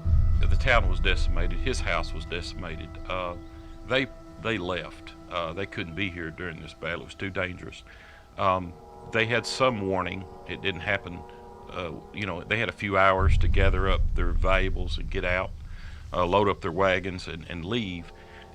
The problem that the locals had was coming back to basically nothing. A shell of a house, doors taken off and used for stretchers, furniture broken up for firewood. Everything they had in the house to eat was gone. Any valuables they had were gone. Okay, Lisa, if you wouldn't mind introducing yourself and telling us your relationship with the Sam Bottom House. Okay. My name is Lisa Bottom. We own this house. We've lived here for about 36 years. Our relatives are from Samuel Bottom, so our heritage goes back. My husband was a Bottom, so we go back that far. It's just been here since the Civil War, early 1850s, and we have worked hard to try to keep it in the shape that it's in, and getting ready to turn it into a bed and breakfast. This was built by Samuel Bottom, and now, over 100 years later, that same line is back here. So as a person that has married into this very prominent family of Perryville, like, what has that been like for you? It's been great.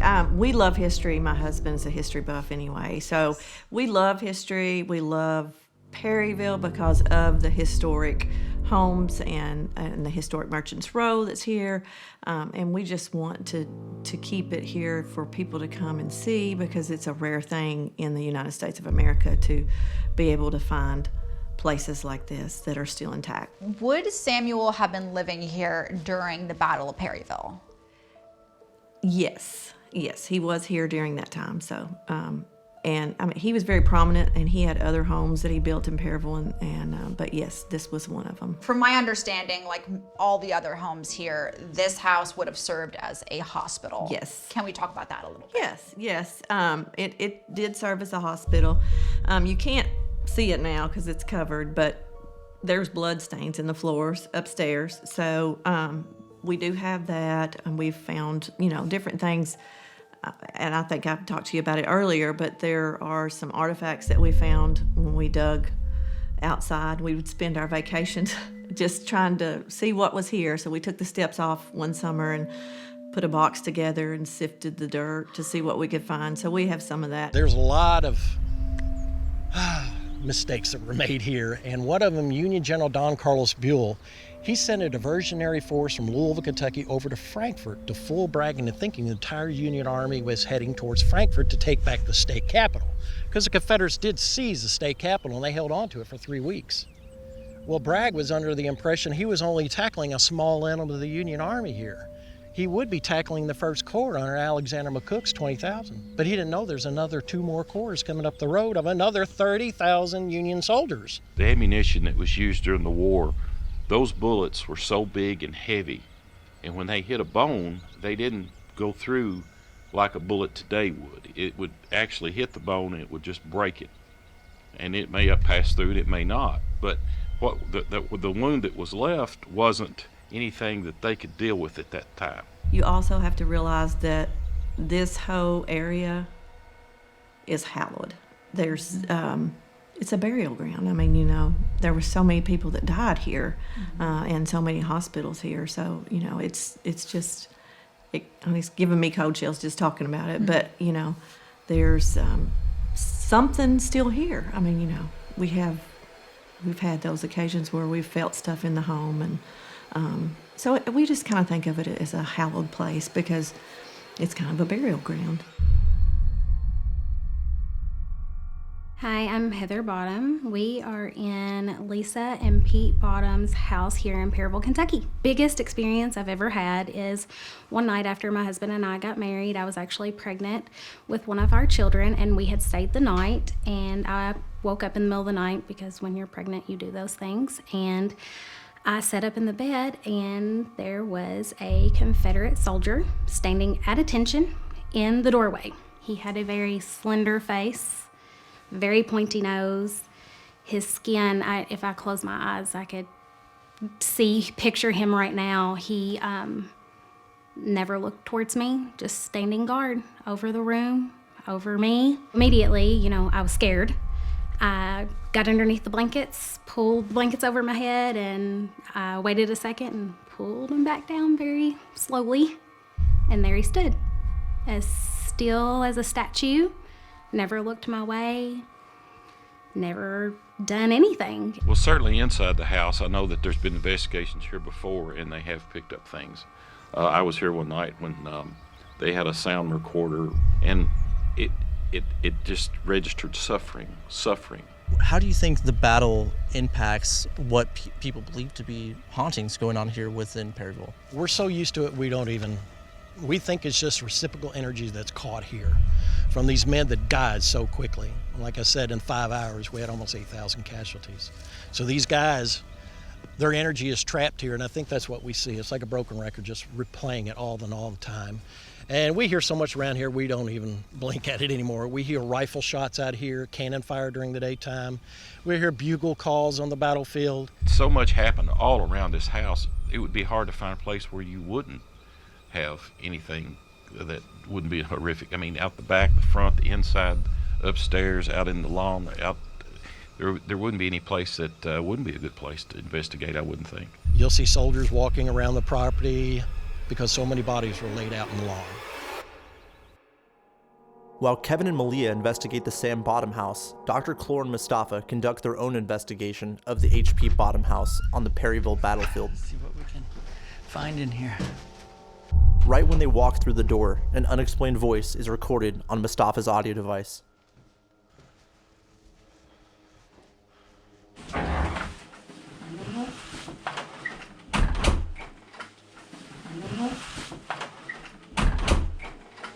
So this place has seen a lot of history.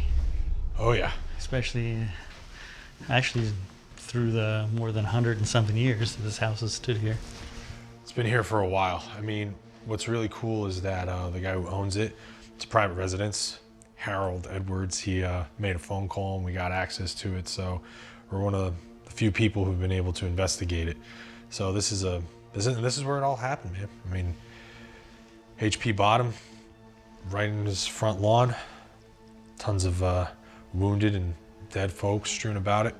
So these wood floors should have a lot of blood soaked in them, I guess. There actually is bloodstains in the wooden floors. So this house served as a field hospital for a period of time. Yeah. According to the owners, there are still spots upstairs to have blood stains on the floor, which I find very interesting. And it's probably something that actually is quite a bit, and probably in quite a bit of the houses in this town. Oh, I bet. It's interesting too, because especially being in this room, which I mean, they've done a really beautiful job, you know, modernizing it. So like this room compared to especially like the character. What? It sounded like somebody hit some piano notes and started singing. What? Did you hear that? Did you hear that, Kyle? But there's no piano here. That's what kind of threw me off. It just sounded like somebody hit some keys and started like some lady started singing. What?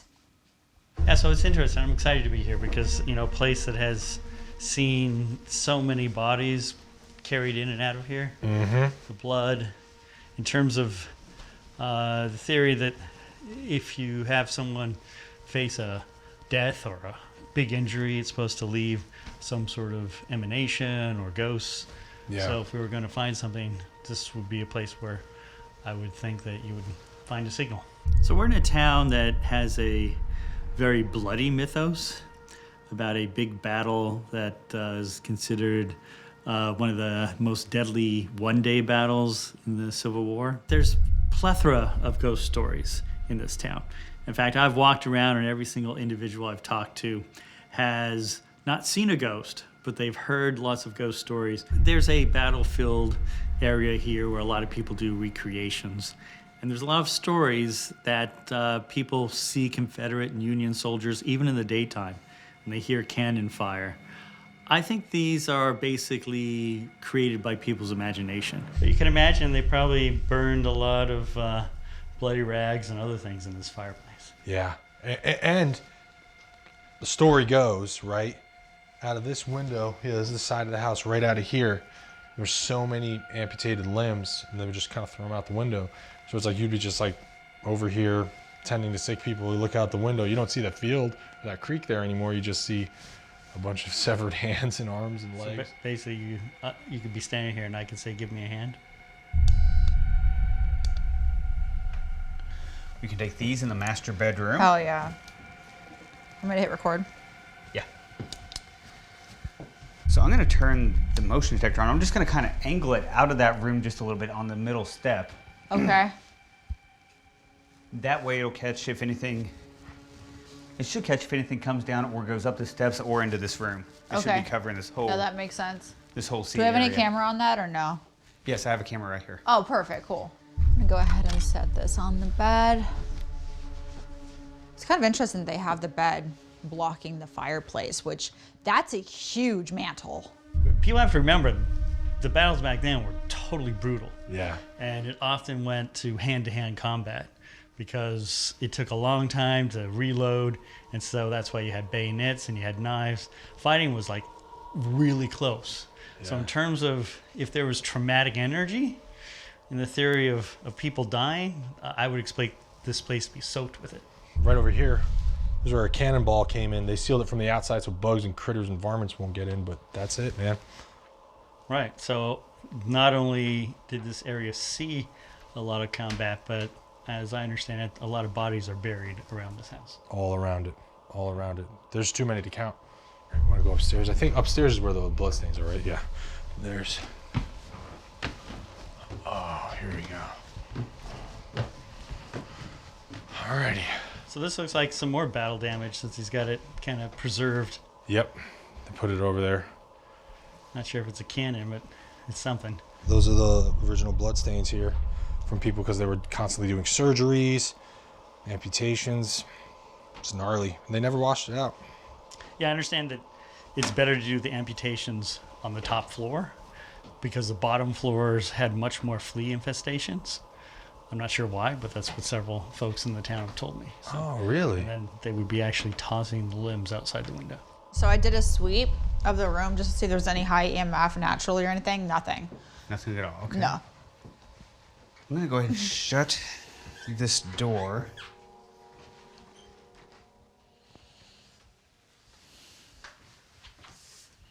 So the door definitely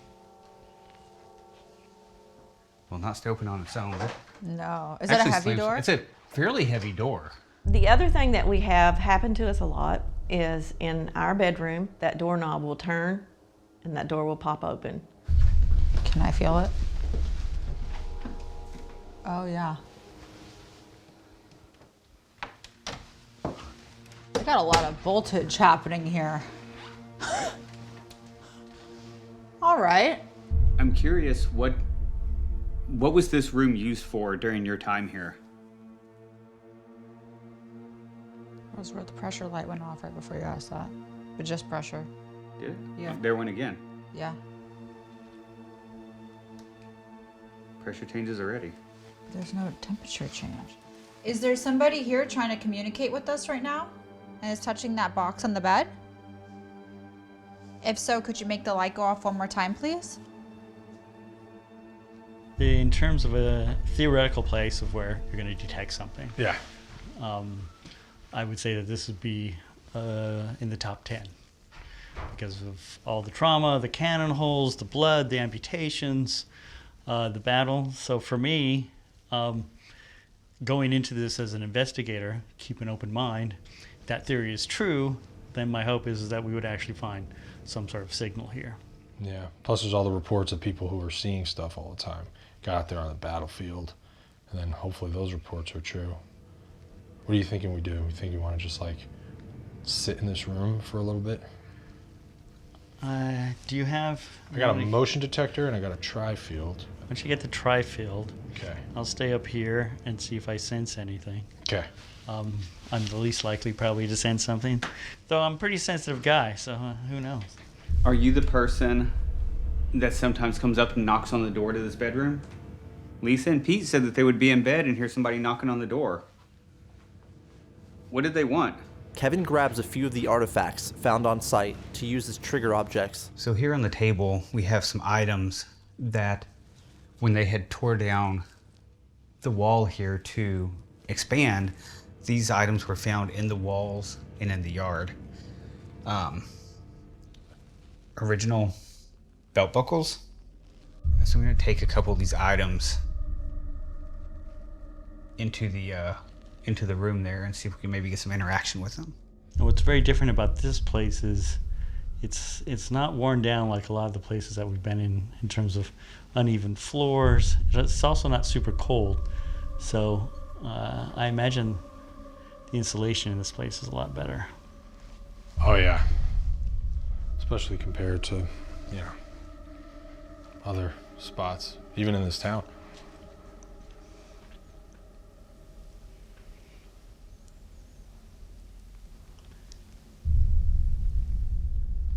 If there's any entity at all, give us a signal.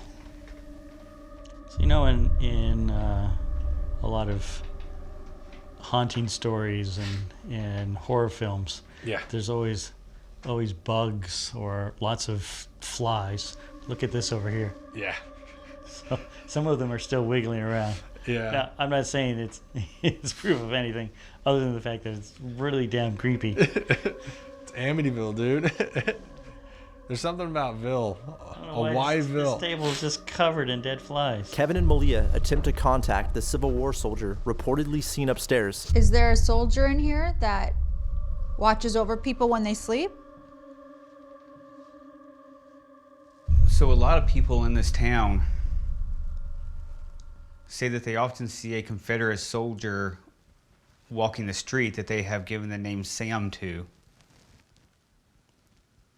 Is that you? We hear a lot of footsteps. Mainly in the upstairs, you can hear footsteps going across the floors.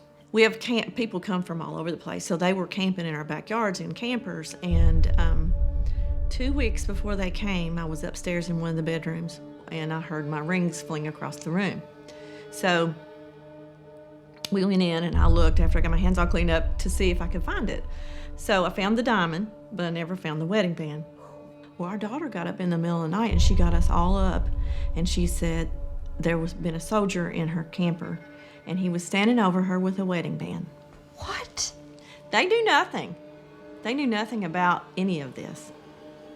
And she left and wouldn't come back.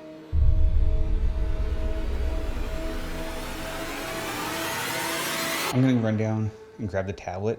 So Okay. I'm gonna run this Firefox app and see if we can get any hits on that or anything like that. All right. I've always loved ghost stories. Yeah. I've written a lot of science fiction and fantasy and ghost entity stories.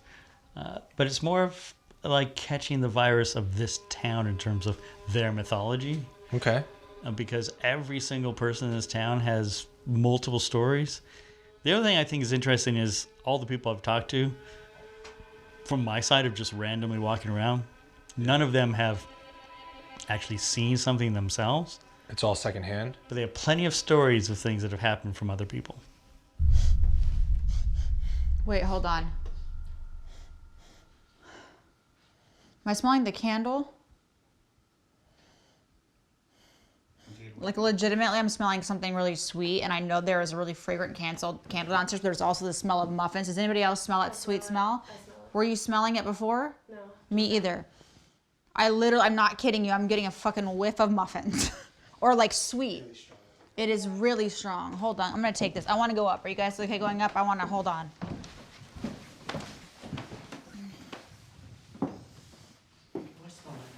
Do you smell it? Yeah, this is where they smell the muffins. Clara, are you up here? She said, have you ever smelled muffins? And I will tell you that we smell muffins a lot in this house. And she said they're carrying muffins, and they go up and down those steps all the time. On the battlefield, Dr. Clore and Mustafa test for any abnormal EMF signals. This would be the worst spot to be in the battle because the person's got the high ground and you're going to be trying to get up over this hill, or they're coming down onto you. Mm-hmm. There's a massive number of casualties all around here. So we're supposed to hear cannon fire. That's one of the other phenomena. Yeah, bugles, cannon fire, people calling orders, sounds of people screaming. The team's attention is drawn to strange noises in the field. So I can hear a plane in the distance, the cars in the distance. I can hear this weird frequency sound.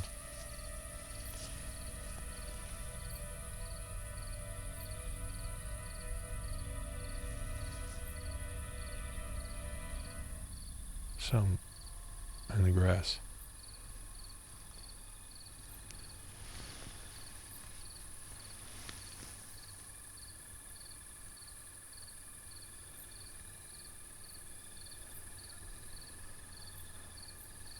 Is that like a raccoon or something? Well, so that dog barking in the distance could definitely sound like somebody. Like, yeah. To your imagination. Dude, there's something like in that grass. You don't hear that? Am I just like losing my mind? Well, I don't think it's paranormal. Not necessarily exclusive. Huh? You could be losing your mind and hearing something. Oh, yeah.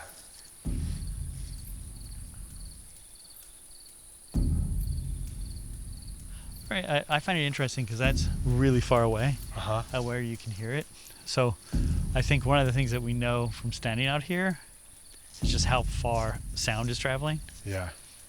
So if someone set off a firework or a gun from very far away, you could hear it here, and you might think it's gunfire or cannon fire. Is there somebody up here? Jesus, it's dark in here. Is there somebody in here that is bringing up muffins?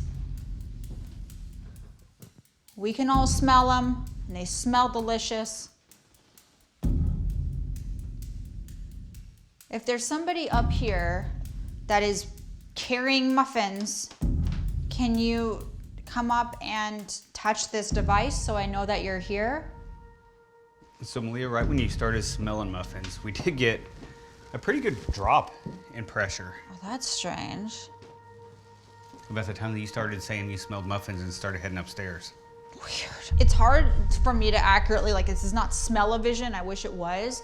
But as you can tell, there's a toilet quite literally sitting in the middle of the freaking floor. We have new floors. We are in the middle of a construction site because you smell in this, there it is, sawdust. You smell all the smells of a construction site. This is not a place where you smell sweet smells. And we were all standing on the freaking staircase and literally wafting sweet smell came out of freaking nowhere. And it was overwhelming, enough to overpower the smell of freaking sawdust. I'm not smelling it now. But I'm a little excited because that is something that Lisa says that people experience. Also the smell of coffee. I don't smell coffee, but I did smell the sweet smell. You had a personal experience when you got that smell. Yeah. And something that's rare is when you had that personal experience, I was documenting pressure drops at the same time. And was that the only real significant pressure drops we've had so far, right? That was the only real significant one, is right when you said you started smelling stuff and you came out of that room and up the stairs, that's when it dropped. And so far we have registered temperature, pressure changes In both rooms, it's had reported activity as well as temperature changes in this one. Malia and Kevin head back downstairs to try and document any further environmental changes. The baseline is almost as even to what it was before you started smelling the muffins and it dropped. Oh, you're right. That's really close to the same. Yeah. So it's safe to say that this is the normal status quo, so to speak. And all this was the weird abnormalities we were getting when we were upstairs. Right. Huh. That's how I'm reading it. We have cameras outside, so, you know, we could see if there's somebody in our house or, and we've even had, not long ago, a really loud knock at that door.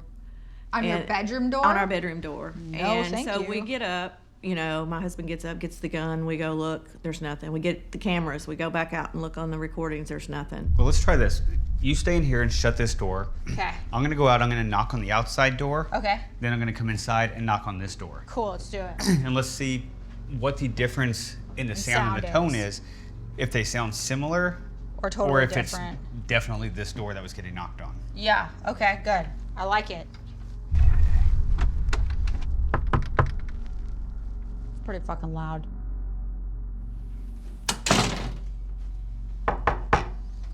Pressure changes On the EDI? on the EDI. Okay, let's see. Oh, we got a little bit of a decrease here too. So we had it evened out and now it's gone down. Pressure Oh. changes again and temperature. Again. Whoa, Oh, whoa, shit. whoa. Okay. Okay. So, is that what normally happens when you knock on the door? Big pressure changes.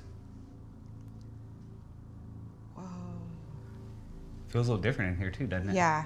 What is happening? It's on the bed. It's got to be on the bed. Are you on the bed right now?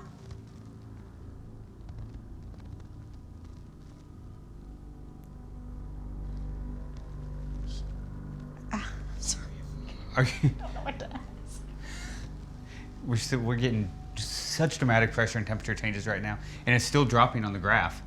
I know Dr. Clore and Mustafa were just out here. Now it's time for you and I to do an EMCCD test out here. I mean, there's really no better place to conduct an EMCCD test than here at the HP Bottom House in the Perryville battlefield.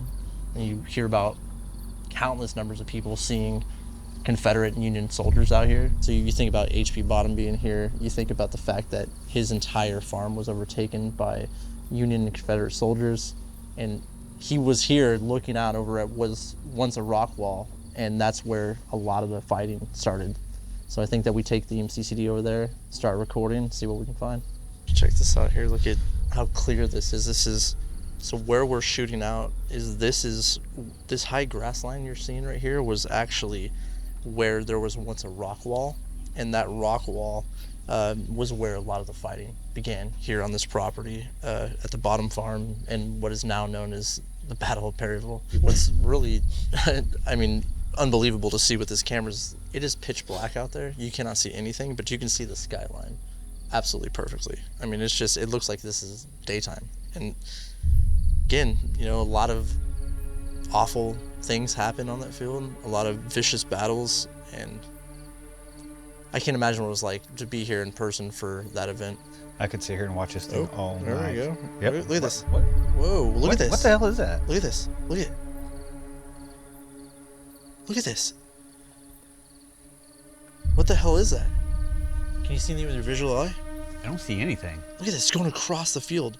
And again, this is the area where a majority of the fighting took place at the beginning of the Battle of Perryville. There's a creek that runs right down here, not far from us, that's where soldiers were collecting water. And they were trying to get that resource, and that's when things really kicked off. Here, you hold this, I'm gonna go look out there and I can see if I can see anything with my eyes, okay?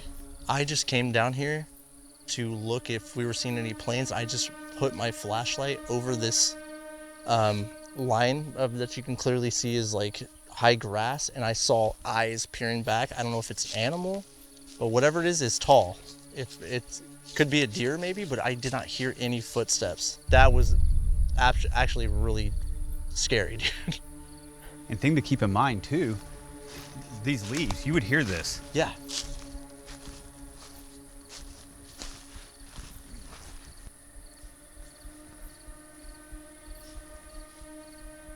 It's gone, whatever it was.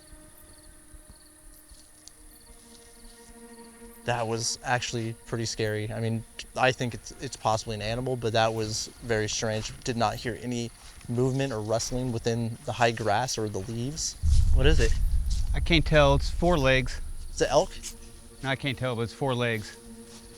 Right there. Right there. I see it walking off. I just saw it. Yeah, it's big, whatever that is. What the hell is that? It's a deer. Yeah, it's a deer. Can you see it on the camera? No. Damn, that scared the hell out of me. It's a buck. I think I see antlers. That's just black out there. It's not. Yeah, it's a deer. He's taking off now. The shadow figure documented on the EMCCD camera seems to be something or someone standing up from a crouching position.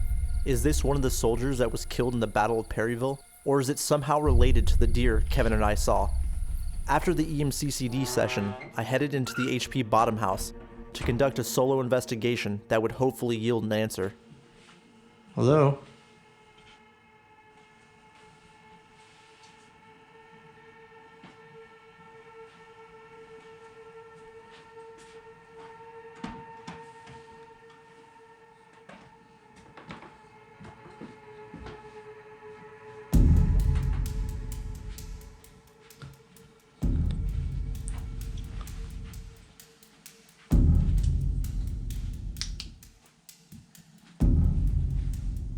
Hello?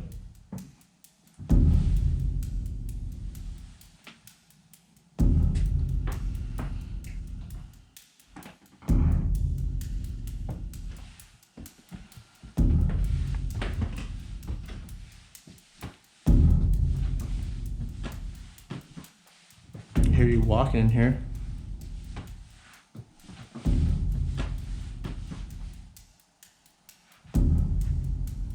It's heavy in here. Oof.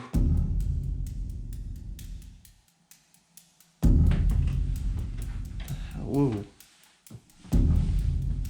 There's something moving around in here.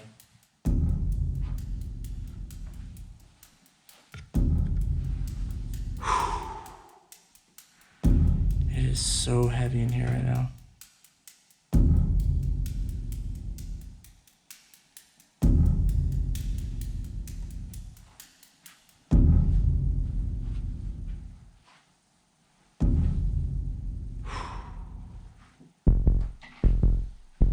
See the bullet holes in here, look at that.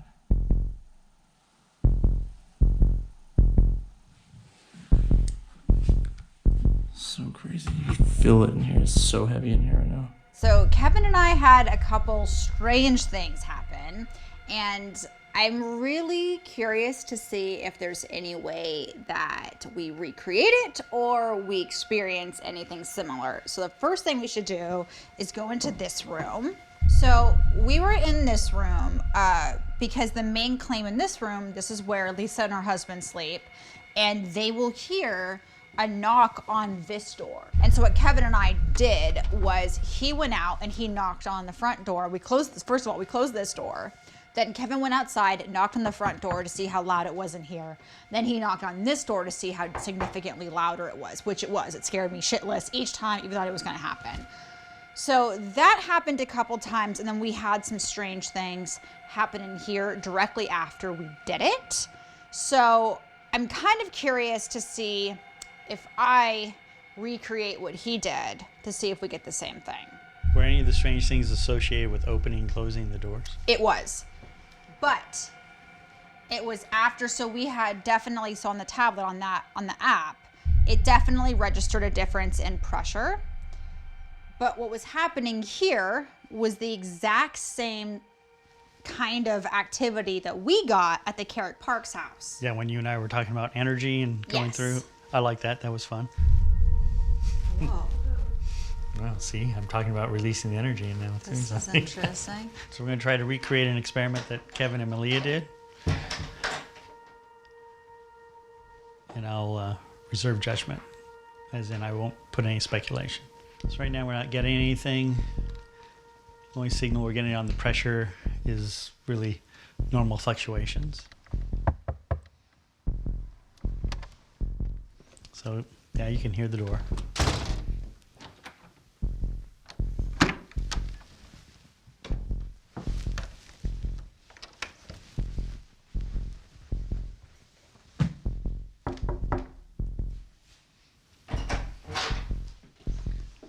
significantly louder, right? Yep. Yeah, definitely louder. I don't think you're going to confuse those two sounds. So what we were talking about, and the thing that we were kind of testing, was this idea of residual energy, residual motion, and what that would have been like. So I started thinking, what could the knocking be? And if we want to put the paranormal hat on, I started to wonder, like, and the reason why we tested the doors is it doesn't make sense for this to be the case if it was the interior door, but we do know that the families had a little bit of advance warning that troops were coming in. So that advance warning, I would assume, would come in the form of a knock from probably a neighbor or a scout who would be telling the families, you probably want to get your belongings because people are coming through. But what's not happening, and what happened when Kevin and I did it the first time, is he knocked on the front door, knocked on this door again, came in here, and we started to get those sudden decreases in temperature followed by an immediate increase in temperature with the pressure changes. We'd have to go back and see what the level of fluctuation is. Yeah. Since just seeing the light's not telling us, is it like a normal fluctuation, 0.1 or 1 degree? Is it 5 degrees? If it was big swings, that of course would be stronger evidence. All these investigations are ultimately to find a super hot spot. But I do know that my great-great-great-grandfather lost his arm. It's very possible that happened at the Battle of Perryville. You know, being an investigator, loving history, looking for the supernatural, finding out about a coincidence like that is something that, you know, makes you think a bit, makes you think more about your research, more about those strange, uncanny pieces of information like that. There's a sense of town pride here, unlike many places that I've visited. The story of Perryville to me is one of just human disgusting nature, and the town got caught in the crossfire of a war that nobody here in town wanted to be a part of.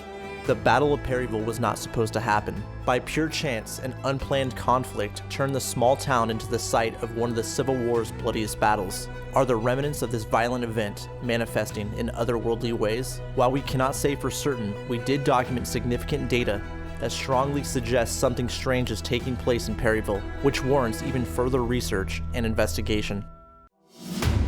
So one night, I had finished work. I had left all my belongings here. I came in the back door and I walked over to the kitchen area and I swiped the light, but I was definitely in this force and I couldn't move forward. I would try to go forward to leave and I couldn't move at all. I physically could not move. Fear really is a virus that can spread from person to person. We've actually done experiments to prove that if you put someone in an environment and have one person be very afraid, they can actually spread that. Say a dark forest that starts to be filled with fog and you start to hear weird noises, everyone becomes afraid.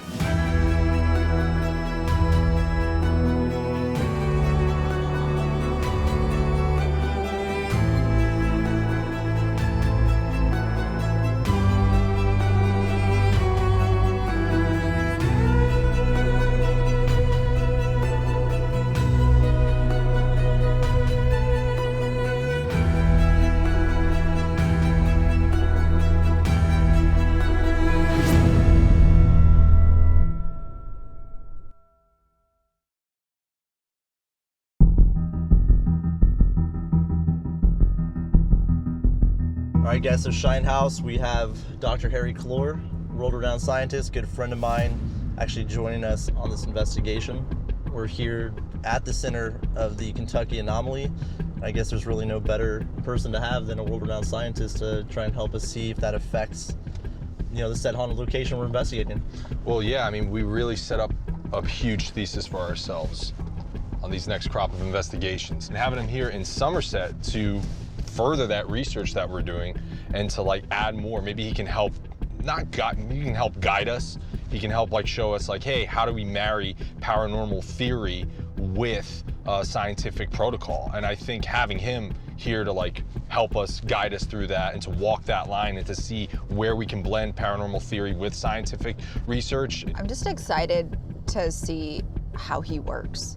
I've heard so much about him, so just to get his take on what's happening here, like to have a purely factual scientific mind look at everything, I'm a little intimidated because I feel like I just don't understand the language, but I think it's gonna be great. You know, is it paranormal? Is there a logical explanation? How does physics work into some of this stuff? And I'm just really excited to actually get to work with him and see what he has to say about it all.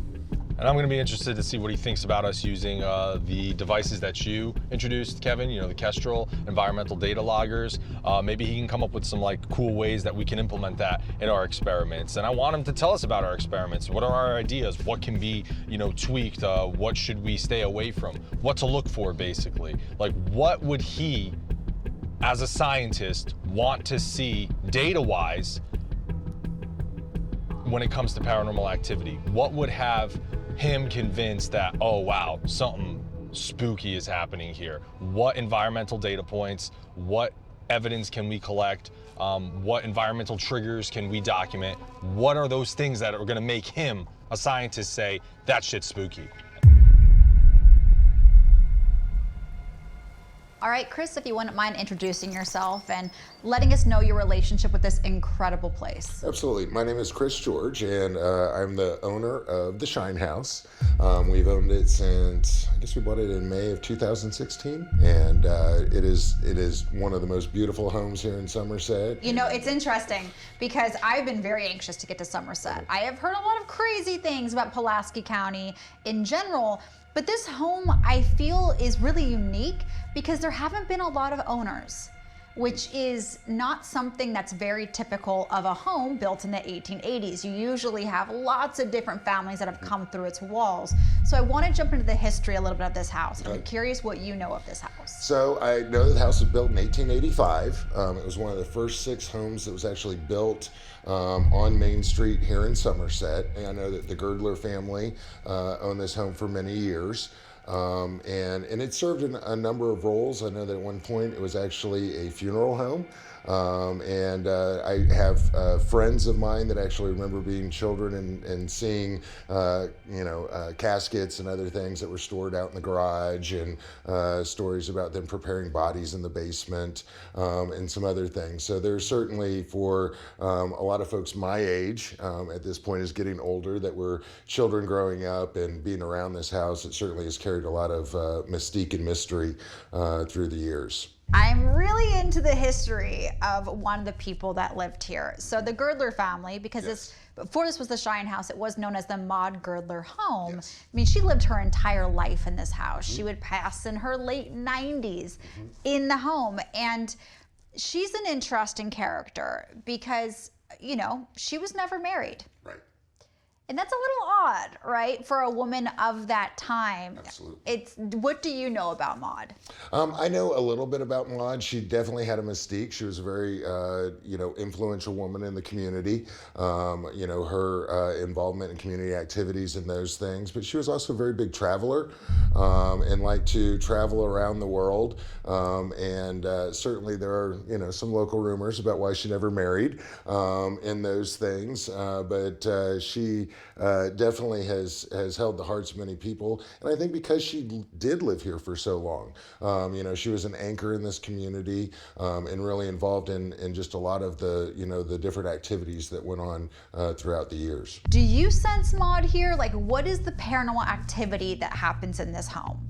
So I seem to draw some paranormal activity at times, and like just yourself. Myself, and just different areas and things that way. Many people have told stories about hearing things. There's certainly been art knocked off walls. There has been, my wife actually was here one day and could hear stomping upstairs, which again, we attribute to Maud in her boots or shoes or whatnot, walking around, displaying those things. There's a cleaning crew that comes in at night over the weekends and stuff, and certainly they have heard lots of things. Overall, I get a sense when I move throughout the building, it has never been something that has been disturbing or troubling. I get more of kind of a cold chill kind of thing, and just kind of that sense that something's there. I think that she continues to want to watch over what's going on, and that she feels really drawn to this, having been raised here, what she established in those things, and that this is hers to watch over, and to make sure that it continues on the traditions that she set. I am the executive director of the Shine House. My name is Tara Helser. In May of 2016, the Shine House was looking for a home to do art. We were currently going through adult day training centers and providing art to artists with disabilities.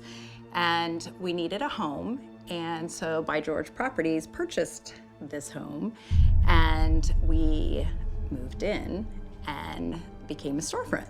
As soon as we walked in the door, we kind of knew that this was the space for art. I didn't believe in ghosts really until we were here. So I came in the back door and I walked over to the kitchen area, which is, the desk is right here, and so there's a back stairwell right here. And I swiped the light, and then I was just stuck and I couldn't move forward.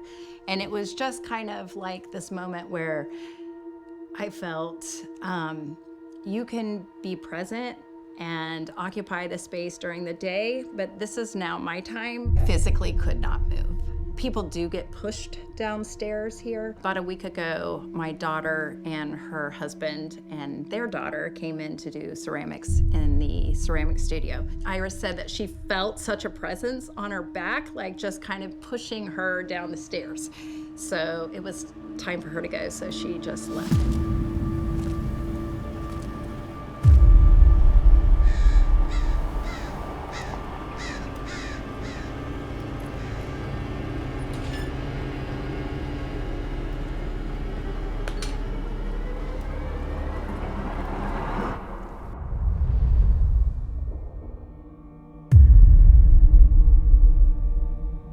Hi, I'm Dr. Clore. I'm CEO and founder of Beyond Imagination.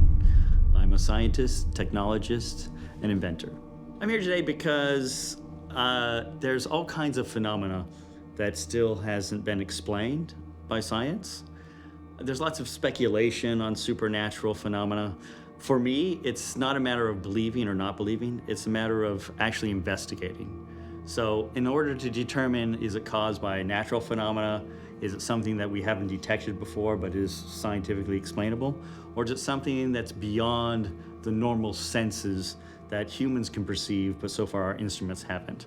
You can imagine just how far-reaching an effect it would have on humankind if we actually found absolute proof of life after death. So it's one thing to believe it, but imagine the mind-blowing experience you would have of really knowing that there was something that existed beyond this. And of course, there's many possibilities that go beyond just, is there ghost or not ghost? There's probably thousands of different phenomena. So I've known Brandon for quite a while. We in fact have worked on another ghost hunting experience, which involved a lot of human experiments. Also, it's worth noting that Brandon and I have a parallel in life in terms of losing a father when you're young, losing brothers. I most recently just lost my mother in June. So a lot of death experiences throughout my life. And I'm here because Brandon has a different approach, I think, than most people who are researching supernatural phenomena. And that is, he really wants to know the truth. So he's not interested in using instruments that are fuzzy, and so we're going to report the fuzzy results when in fact there are instruments that can go many orders of magnitude more sensitive. We have 2 REM pods here that we have set up, and we're going to try and get a question and answer session going. So if you see these go off, that's going to be a yes, and if they don't go off, that's going to be a no. So we're looking for any kind of communication, and we just want to say first and foremost that we come here with the fullest respect for yourself in this building. We don't mean any disrespect to you or the home. We're here just to simply communicate. So if there's someone in here with us, could you please set off one of these devices here?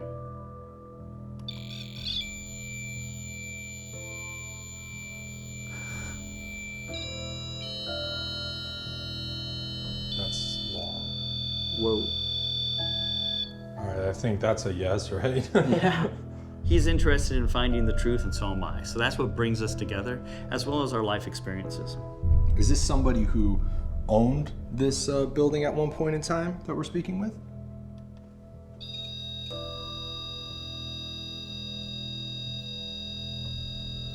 No fucking way. No fucking way. All right, just to be sure, I know I just asked you this, but can you confirm that for us? Or are we talking to somebody who's owned this building?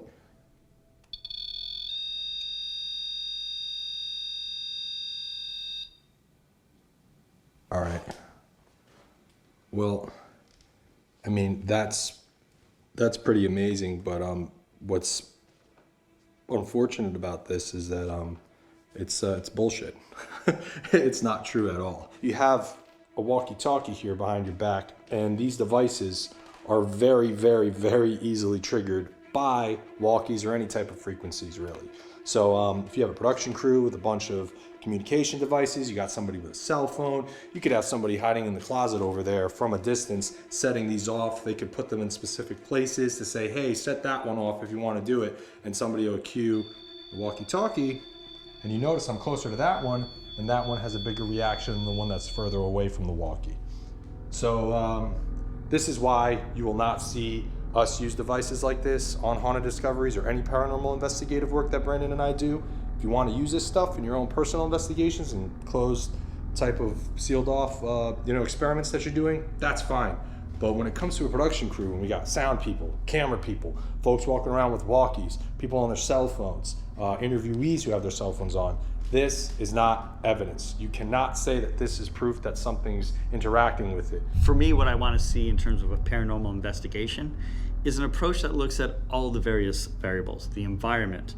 What are the conditions in terms of magnetic or gravitational? Is there some sort of bacteria in the area? Is there some sort of mold that's affecting people? Are there subsonic frequencies? Eliminating the scientific reasons for why you may perceive something before you jump to the conclusion that it's something extraordinary. We're right now sitting in the Shine House in Somerset, Kentucky, and as far as we've been able to tell from the current owners, this is one of the 6 original houses for the downtown Somerset area. It was from the mid-1880s, and so this has been here longer than almost all of the buildings in our downtown. I've had a lot of crazy stuff here. The most famous spirit that's supposedly here is a woman named Maud who lived in this house from when she was about 6 months old to when she died in her bed upstairs at, I think, 94. So, I've never, she's here, she's imprinted herself pretty well, And we actually, on one of our investigations, we've gotten the best photographic evidence we've ever gotten, on any investigation, in my 20 years of doing this, So we were actually in this room that we're in right now when we got the photo of the apparition. There's clearly a woman that it was not a person we knew, in the photo. And it's definitely the most solid photo of an apparition I've ever seen.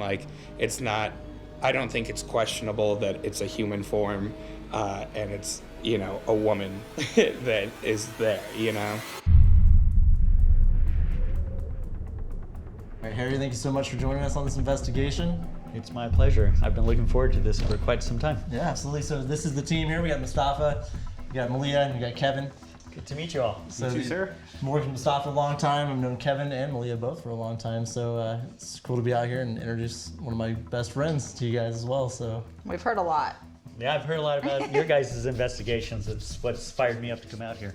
So Shine House here, as you know, it's kind of ground zero of the Kentucky anomaly, right? And NASA did a study in the 70s, and we spoke with Kyle Cadell and Darren West about this phenomena at our last investigation at Bethlehem. And now being here in Somerset and having you here, I think is going to be fruitful. At our last case at Bethlehem Academy, we brought in Kyle Cadell and Darren West to join us in on testing a few theories that not only we had, but theories that they've been investigating over the years as well. But now we're actually in Somerset. We are at the epicenter of the Kentucky anomaly, and a place that, for any paranormal researcher, anyone that's into environmental conditions and environmental phenomena and how that relates to ghosts and hauntings, this is the place you want to be. So currently the light is on because we're above that threshold, and when it goes below the threshold, And it's in the Paralabs research, the tin, the right? Oh, wow. Yeah. Oh, see that photon event that happened right there? A really quick. Oh, that's true. there we go. That's interesting. So, yeah, because so when we weren't all collectively observing this. There it is again. I was upstairs by myself watching this, and then we have this recorded as well. It was in there for about, I would say, 45 minutes. It's almost about 45 minutes. No changes. Or there was. There was. In conjunction. Yeah. That's the first one I've seen. That's awesome. So we're testing this this idea that belief can manifest activity and stuff from happening. We're not talking about it, we're not looking at it, nothing's going on. Then we start talking about it and now it's happening. Yeah. I think one thing we can explore is the idea of a person manifesting these unexplained things in a location.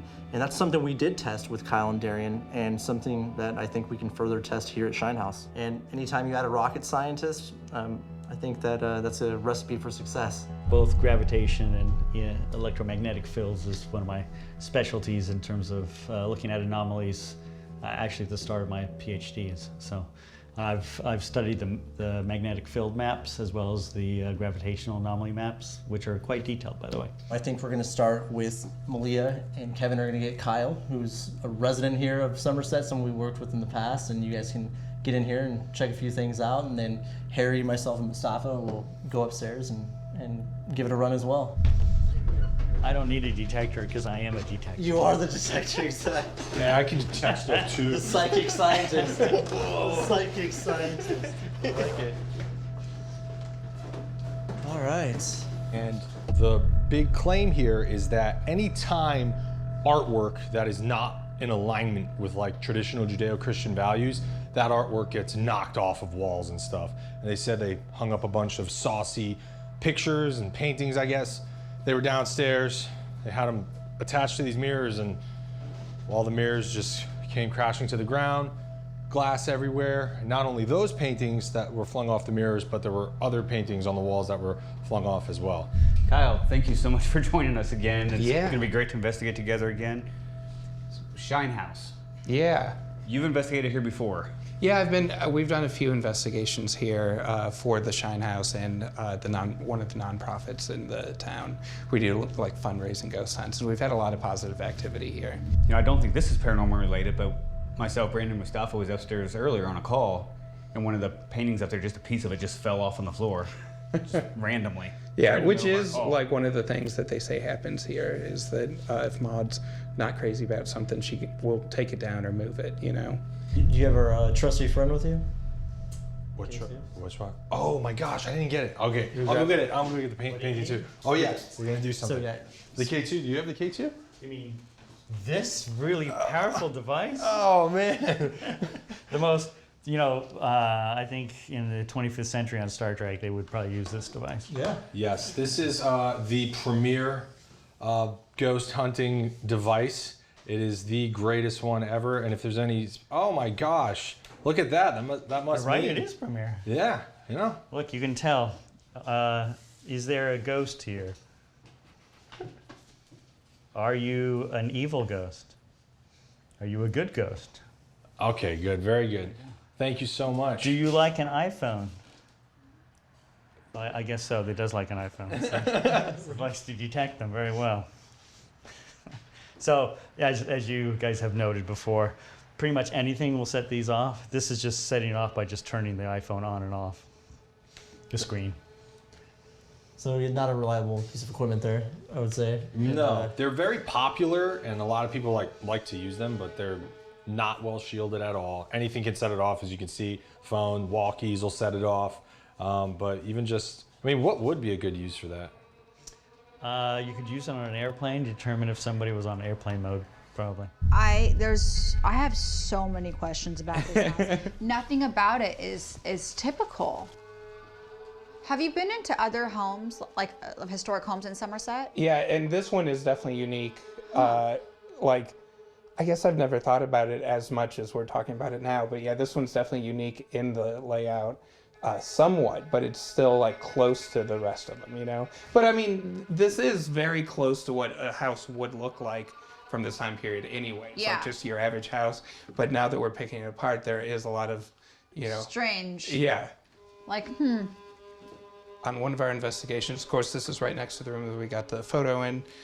In one of the investigations that we did, every time we were in that room, a motion detector would go off in here. That's a good thing to keep in note, though, because when we leave this room, we should have a motion detector pointed in the room because we can see it on the control camera, just that way.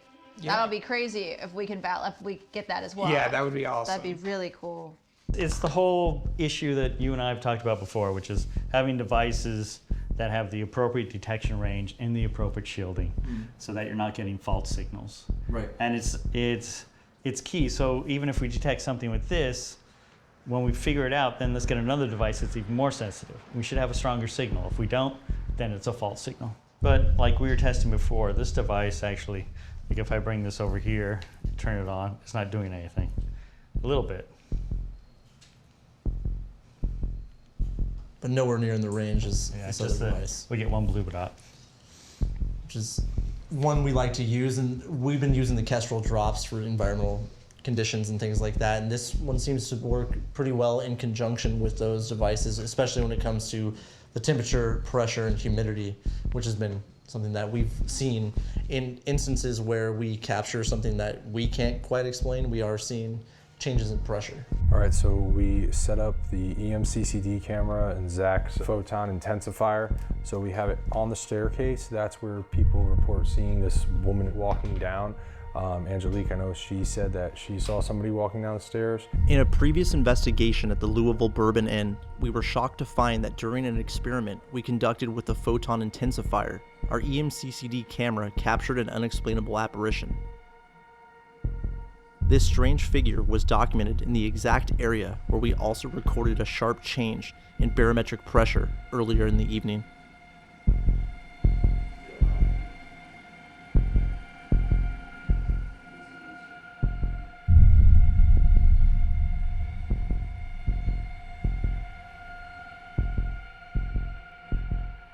When we experience an emotion, whether it's fear or happiness or anger, there's a variety of changes that occur in our body. In fact, your face looks very different depending upon what emotional state you're in. And so it is possible that if you're in a highly, say, agitated or fearful state, your body temperature could fluctuate. Now that might affect sensors that are detecting temperature. With regard to pressure, I would think that it's unlikely that you would be able to affect the change in pressure because the amount of temperature change that you would undergo would be very small. But if you had hypersensitive sensors for pressure, as you know, the whole formula for pressure, volume, and temperature are connected together. So theoretically, if you had a hypersensitive sensor for pressure, fear could change it. Yeah, like right now it's feeling a little colder. Hairs are standing up on my arms. I don't know though, but I want to see if that correlates with any environmental changes. And again, boom, right there, right when I freaking said that. See? Yep. Always happens. It keeps going off. Right when we're leaving the room. You in here? Alfred, hello? What's going on still, dude? Are you setting that off on purpose?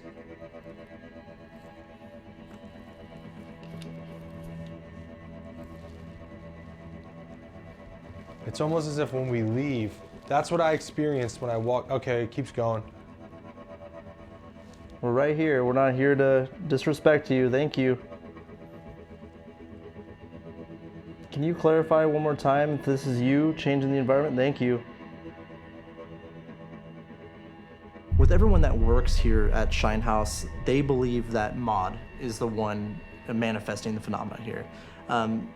Is it because they know the history? They kind of already have that thought in their head. They know that this woman lived in this place for almost 100 years and passed away in the building. Is that influencing their thought process? Or is it possible that they encountered something that leads them to believe that it is Maud? It's believed that Maud, because she came from like a really devout Presbyterian, I believe it's Presbyterian, devout Christian family, that they do not approve of anything like this, and also like mystical stuff. So if you get like, you know, swords and dungeon, like fairy type stuff. Of course, you're assuming it's mod, right? So let's just go along with this history of this area. For instance, if you go down the street to the courthouse, you're going to see tributes both going back to the Civil War, World War II, Korea, Vietnam. The area is full of graves from people who've served in various wars. And so if we said there is an entity, who's to say it's not one of those? Well, if there is someone in here, I want to introduce myself. My name is Brandon. This is Mustafa. This is Harry. And we come here with respect. If there's someone that can hear us or is conscious or intelligent of the situation. We have this painting here that Chris painted. I'm sure you know who Chris is.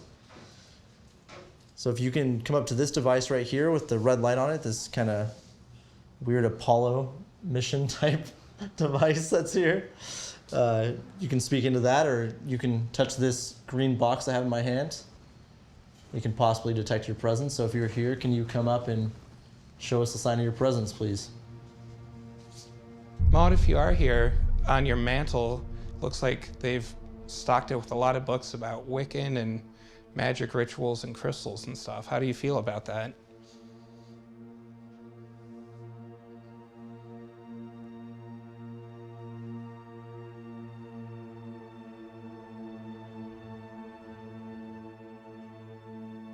Does that kind of stuff bother you, being in your house?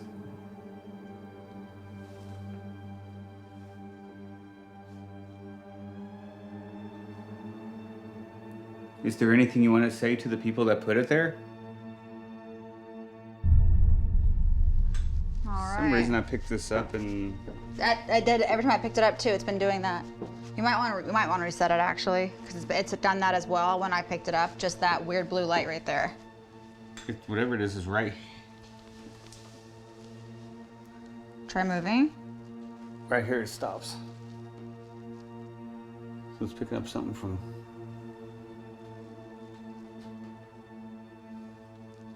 Try walking that way. I'm like really curious. Something. Yeah. It's something natural that's hitting right around this area here. It was doing the same thing to me upstairs when I picked it up. That blue light came on. Yeah, when I was carrying it upstairs, it came on the yeah, stairs. I think we need I'm to... going to say that's probably some kind of wiring in the floor or something like that that's coming up. You might want to reset it too, because all of us have, when we picked it up, have experienced that blue light coming on for some reason. Let me play devil's advocate. We are in a heavily Christian community. I would only require one person to find it offensive to throw them off the wall and say they got tossed. So there is this factor as well. Didn't Tara mention that there's people in the town that claim that they're witches here and stuff like that? Yeah, and the basis for them calling them witches is that because they like to make art. Right, so you can imagine, you know, and we've seen this in other circumstances where there are honest people who think something happened, but there's one culprit who has an ulterior motive. In this case, somebody who would think, oh, that's anti-Christian, I'm going to throw it off the wall, I'll make up the story. There's witchcraft, it's ghosts, you can't display that stuff. It's worked. It's possible, right? Yeah. So they no longer display this sort of art here. Yeah, true. I separated from the team to conduct an EMF sweep, looking for abnormally high levels of electromagnetic frequencies. High EMF may play a factor in some of the paranormal experiences taking place at the Shine House, whether real or imagined. There was an EMF spike right there. That was weird. I was walking down the stairs. As I was walking down the stairs, I got a pretty high spike, like a 2.5, but I don't see. Maybe I have like this HDMI cable here, but that's not giving off anything. That was a quick little blip there. It was very fast.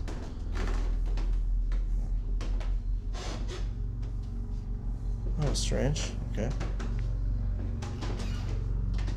That puts off a little bit, but it's not radiating enough for that to be a problem. Nope, there's high level EMF in here. Look at this.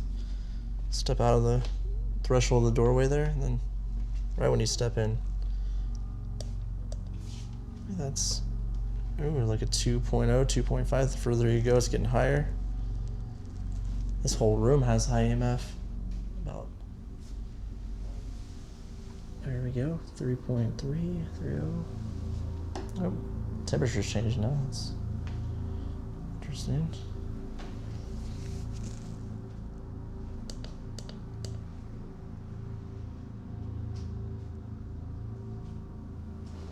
It's about waist high. You get levels of EMF in here. It's probably from the basement. There's probably wiring in here. It is known that your brain can be affected by magnetic fields. So if you're in an area where there's a magnetic anomaly and you're hypersensitive to it, it might cause you to have a sense of dread, or you might think that you're seeing something that you're not normally seeing. We've seen this with, of course, with hyper low frequencies, which can cause a jitter in your eye. And so you kind of think you are catching an image off the side of your vision. In the same way, a magnetic anomaly might affect certain people. For most people, they probably would never detect it. But for some people, they may be able to detect that anomaly and perceive it in an odd way. You have to remember, your brain is interpreting the universe through its various sensors. So while you think that this is what the universe looks like to you, this is just what your vision, your audio, your sense of touch and smell are telling you about the world. So right now, as you can see, I'm at a 0.5. And once I turn this EM pump on,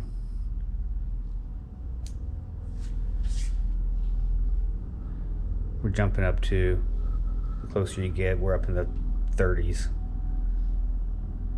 40s. So we're gonna let this run and see if we can't pump some energy in here for this guy. We are getting temperature changes here in the hallway. What do I do next? This is going off way more than it was before, guys. Gotta have fun, dog. Oh, more pressure changes.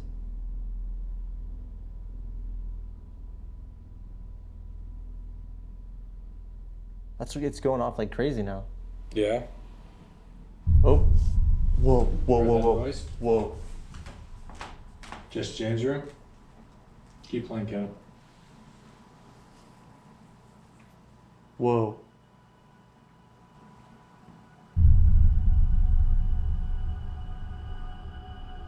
This EDI in the hallway is going nuts. Absolutely crazy right now. At the Talbot Tavern, we tested the theory that pumping high levels of electromagnetic radiation into the environment would spur on unexplained activity. During this experiment, not only did we document drastic changes in temperature and pressure, we also recorded photon events in conjunction with these environmental changes. You got to remember, what is your environment? So of course, in science, our methodology is the observer affects the results of an experiment. It's an absolutism. Whether you're looking at a double slit experiment and a single slit experiment, it's the idea that the very act of observing has an effect. So when you think you see something, then the methodology would be, okay, how do we narrow it down? Mustafa conducted a solo investigation in an attempt to initiate contact with the spirit of Maud. I'd like to introduce myself. My name is Mustafa. I came here with my team to document Your presence, Chris and Tara, and the folks who come here, children who visit here, and the people who do a lot of wonderful artwork all over this. People do wonderful artwork in this building. They love this place very much. And the folks here do have a lot of respect for the Girdler family and other folks who have visited this home and lived here. Is there a member of the Girdler family here with us? Or anybody? If so, could you interact with that device I have on that mantle? There's also other ones in the room adjacent to here on the table. It's a green box and a white egg-shaped device.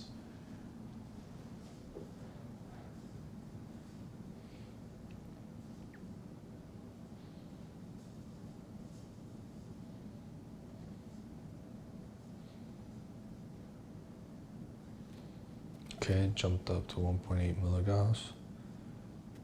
Could you interact with that box near the machine again? Could you hit it, please? touch it?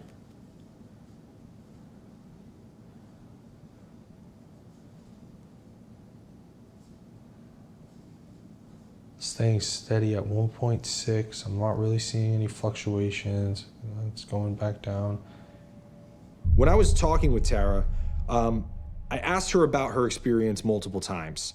And the first time she relayed the story, she said she was just going in and getting her laptop and her stuff and collecting it and leaving the house. But the second time, she said when she walked into the home alone, she kind of got the feeling or the sense that like, ooh, something's not right about this. And then that's when she experienced that paralyzing fear. Could it be that walking into the house, she already kind of had a subconscious fear of like going in alone, and then that was like manifesting itself? Fear really isn't a virus that can spread from person to person. We've actually done experiments to prove that if you put someone in an environment and have one person be very afraid, they can actually spread that. Say a dark forest that starts to be filled with fog and you start to hear weird noises, everyone becomes afraid. Right now we have Malia upstairs walking by herself, and what we're trying to do is test this theory about, does fear kind of permeate the environment? Does, a belief of something scary or the fear within itself, does it somehow change the environment? So I'm not trying to torture Malia here, it's not the point. But what we're trying to do is see if her anxieties and her fear of being up there alone, if that will change the environment. If we get some kind of environmental changes within that, it would be, an interesting test for the theory. So if there's data associated with that, it'll be a win. So hopefully it goes well. So we'll see.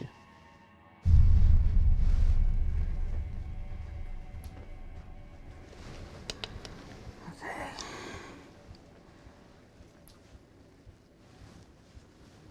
We're fine.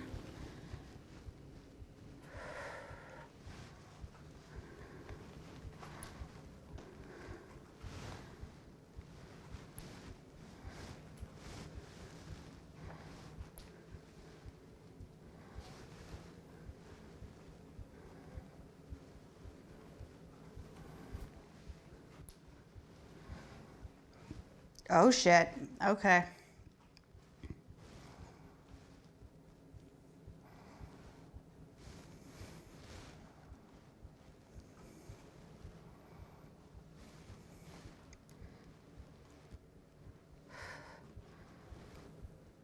Somebody in here with me? Hi. Guys? I'm getting a lot of hits in this room. I'm getting hits.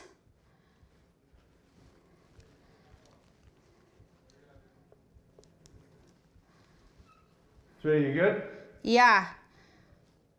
Are you here?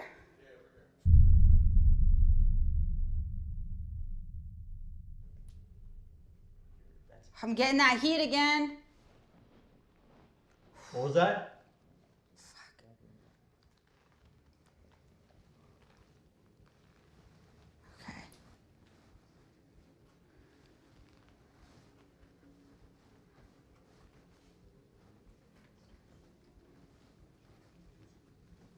Is anybody in here?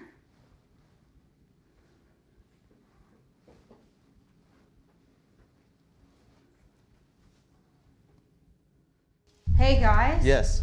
I'm like getting really lightheaded. Okay, let's get you down. Can I get a little bit of a light on the Yep, stairs? I got don't you. wanna.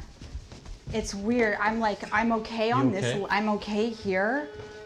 Every time I've tried to cross this threshold, I get a fucking head wave. I'm talking like full spin. Oh my gosh, and how far did you get? I get to about like past right here. And it happens? Yeah, Okay. like full spin. It's really weird, but I wasn't getting anything else left. Like once you guys Okay. left, I wasn't getting anything else in that room All or right. up here at all. Let's get you down then. I'm getting a little spooked out here by myself right now. Like chills up and down my back, but I think it's because I'm thinking of that happening right now.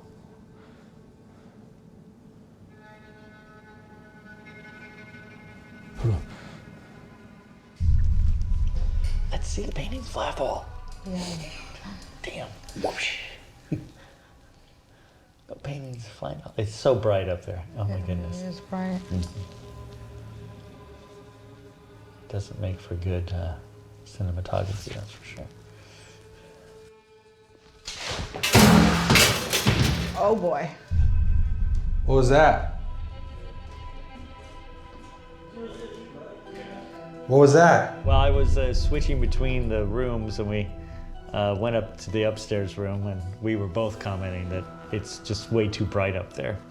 And then I switched over, and the light fell almost like within a few seconds. It was quite dramatic. Now, of course, is that a psychic premonition? Is it the ghost trying to say, okay, you don't like it up there? I'll take it down. Or is it just the tape finally wore off? Who can say? Except for some strange coincidences, we didn't document any empirical data or evidence of paranormal phenomena at the Shine House. Our methodology and research has led us to collect many pieces of inexplicable data over a span of 17 years. With the help of renowned scientist Dr. Harry Clore, our hope is to advance paranormal research, edging it closer to a legitimate empirical discipline and out of the shadows of pseudoscience. As our research evolves and our theories expand, Dr. Clore's guidance will aid our journey into uncharted territory as we work to further define the elements of a haunting. Over the next few cases, Dr. Clore will join us in the field as we continue our expedition to uncover new haunted discoveries.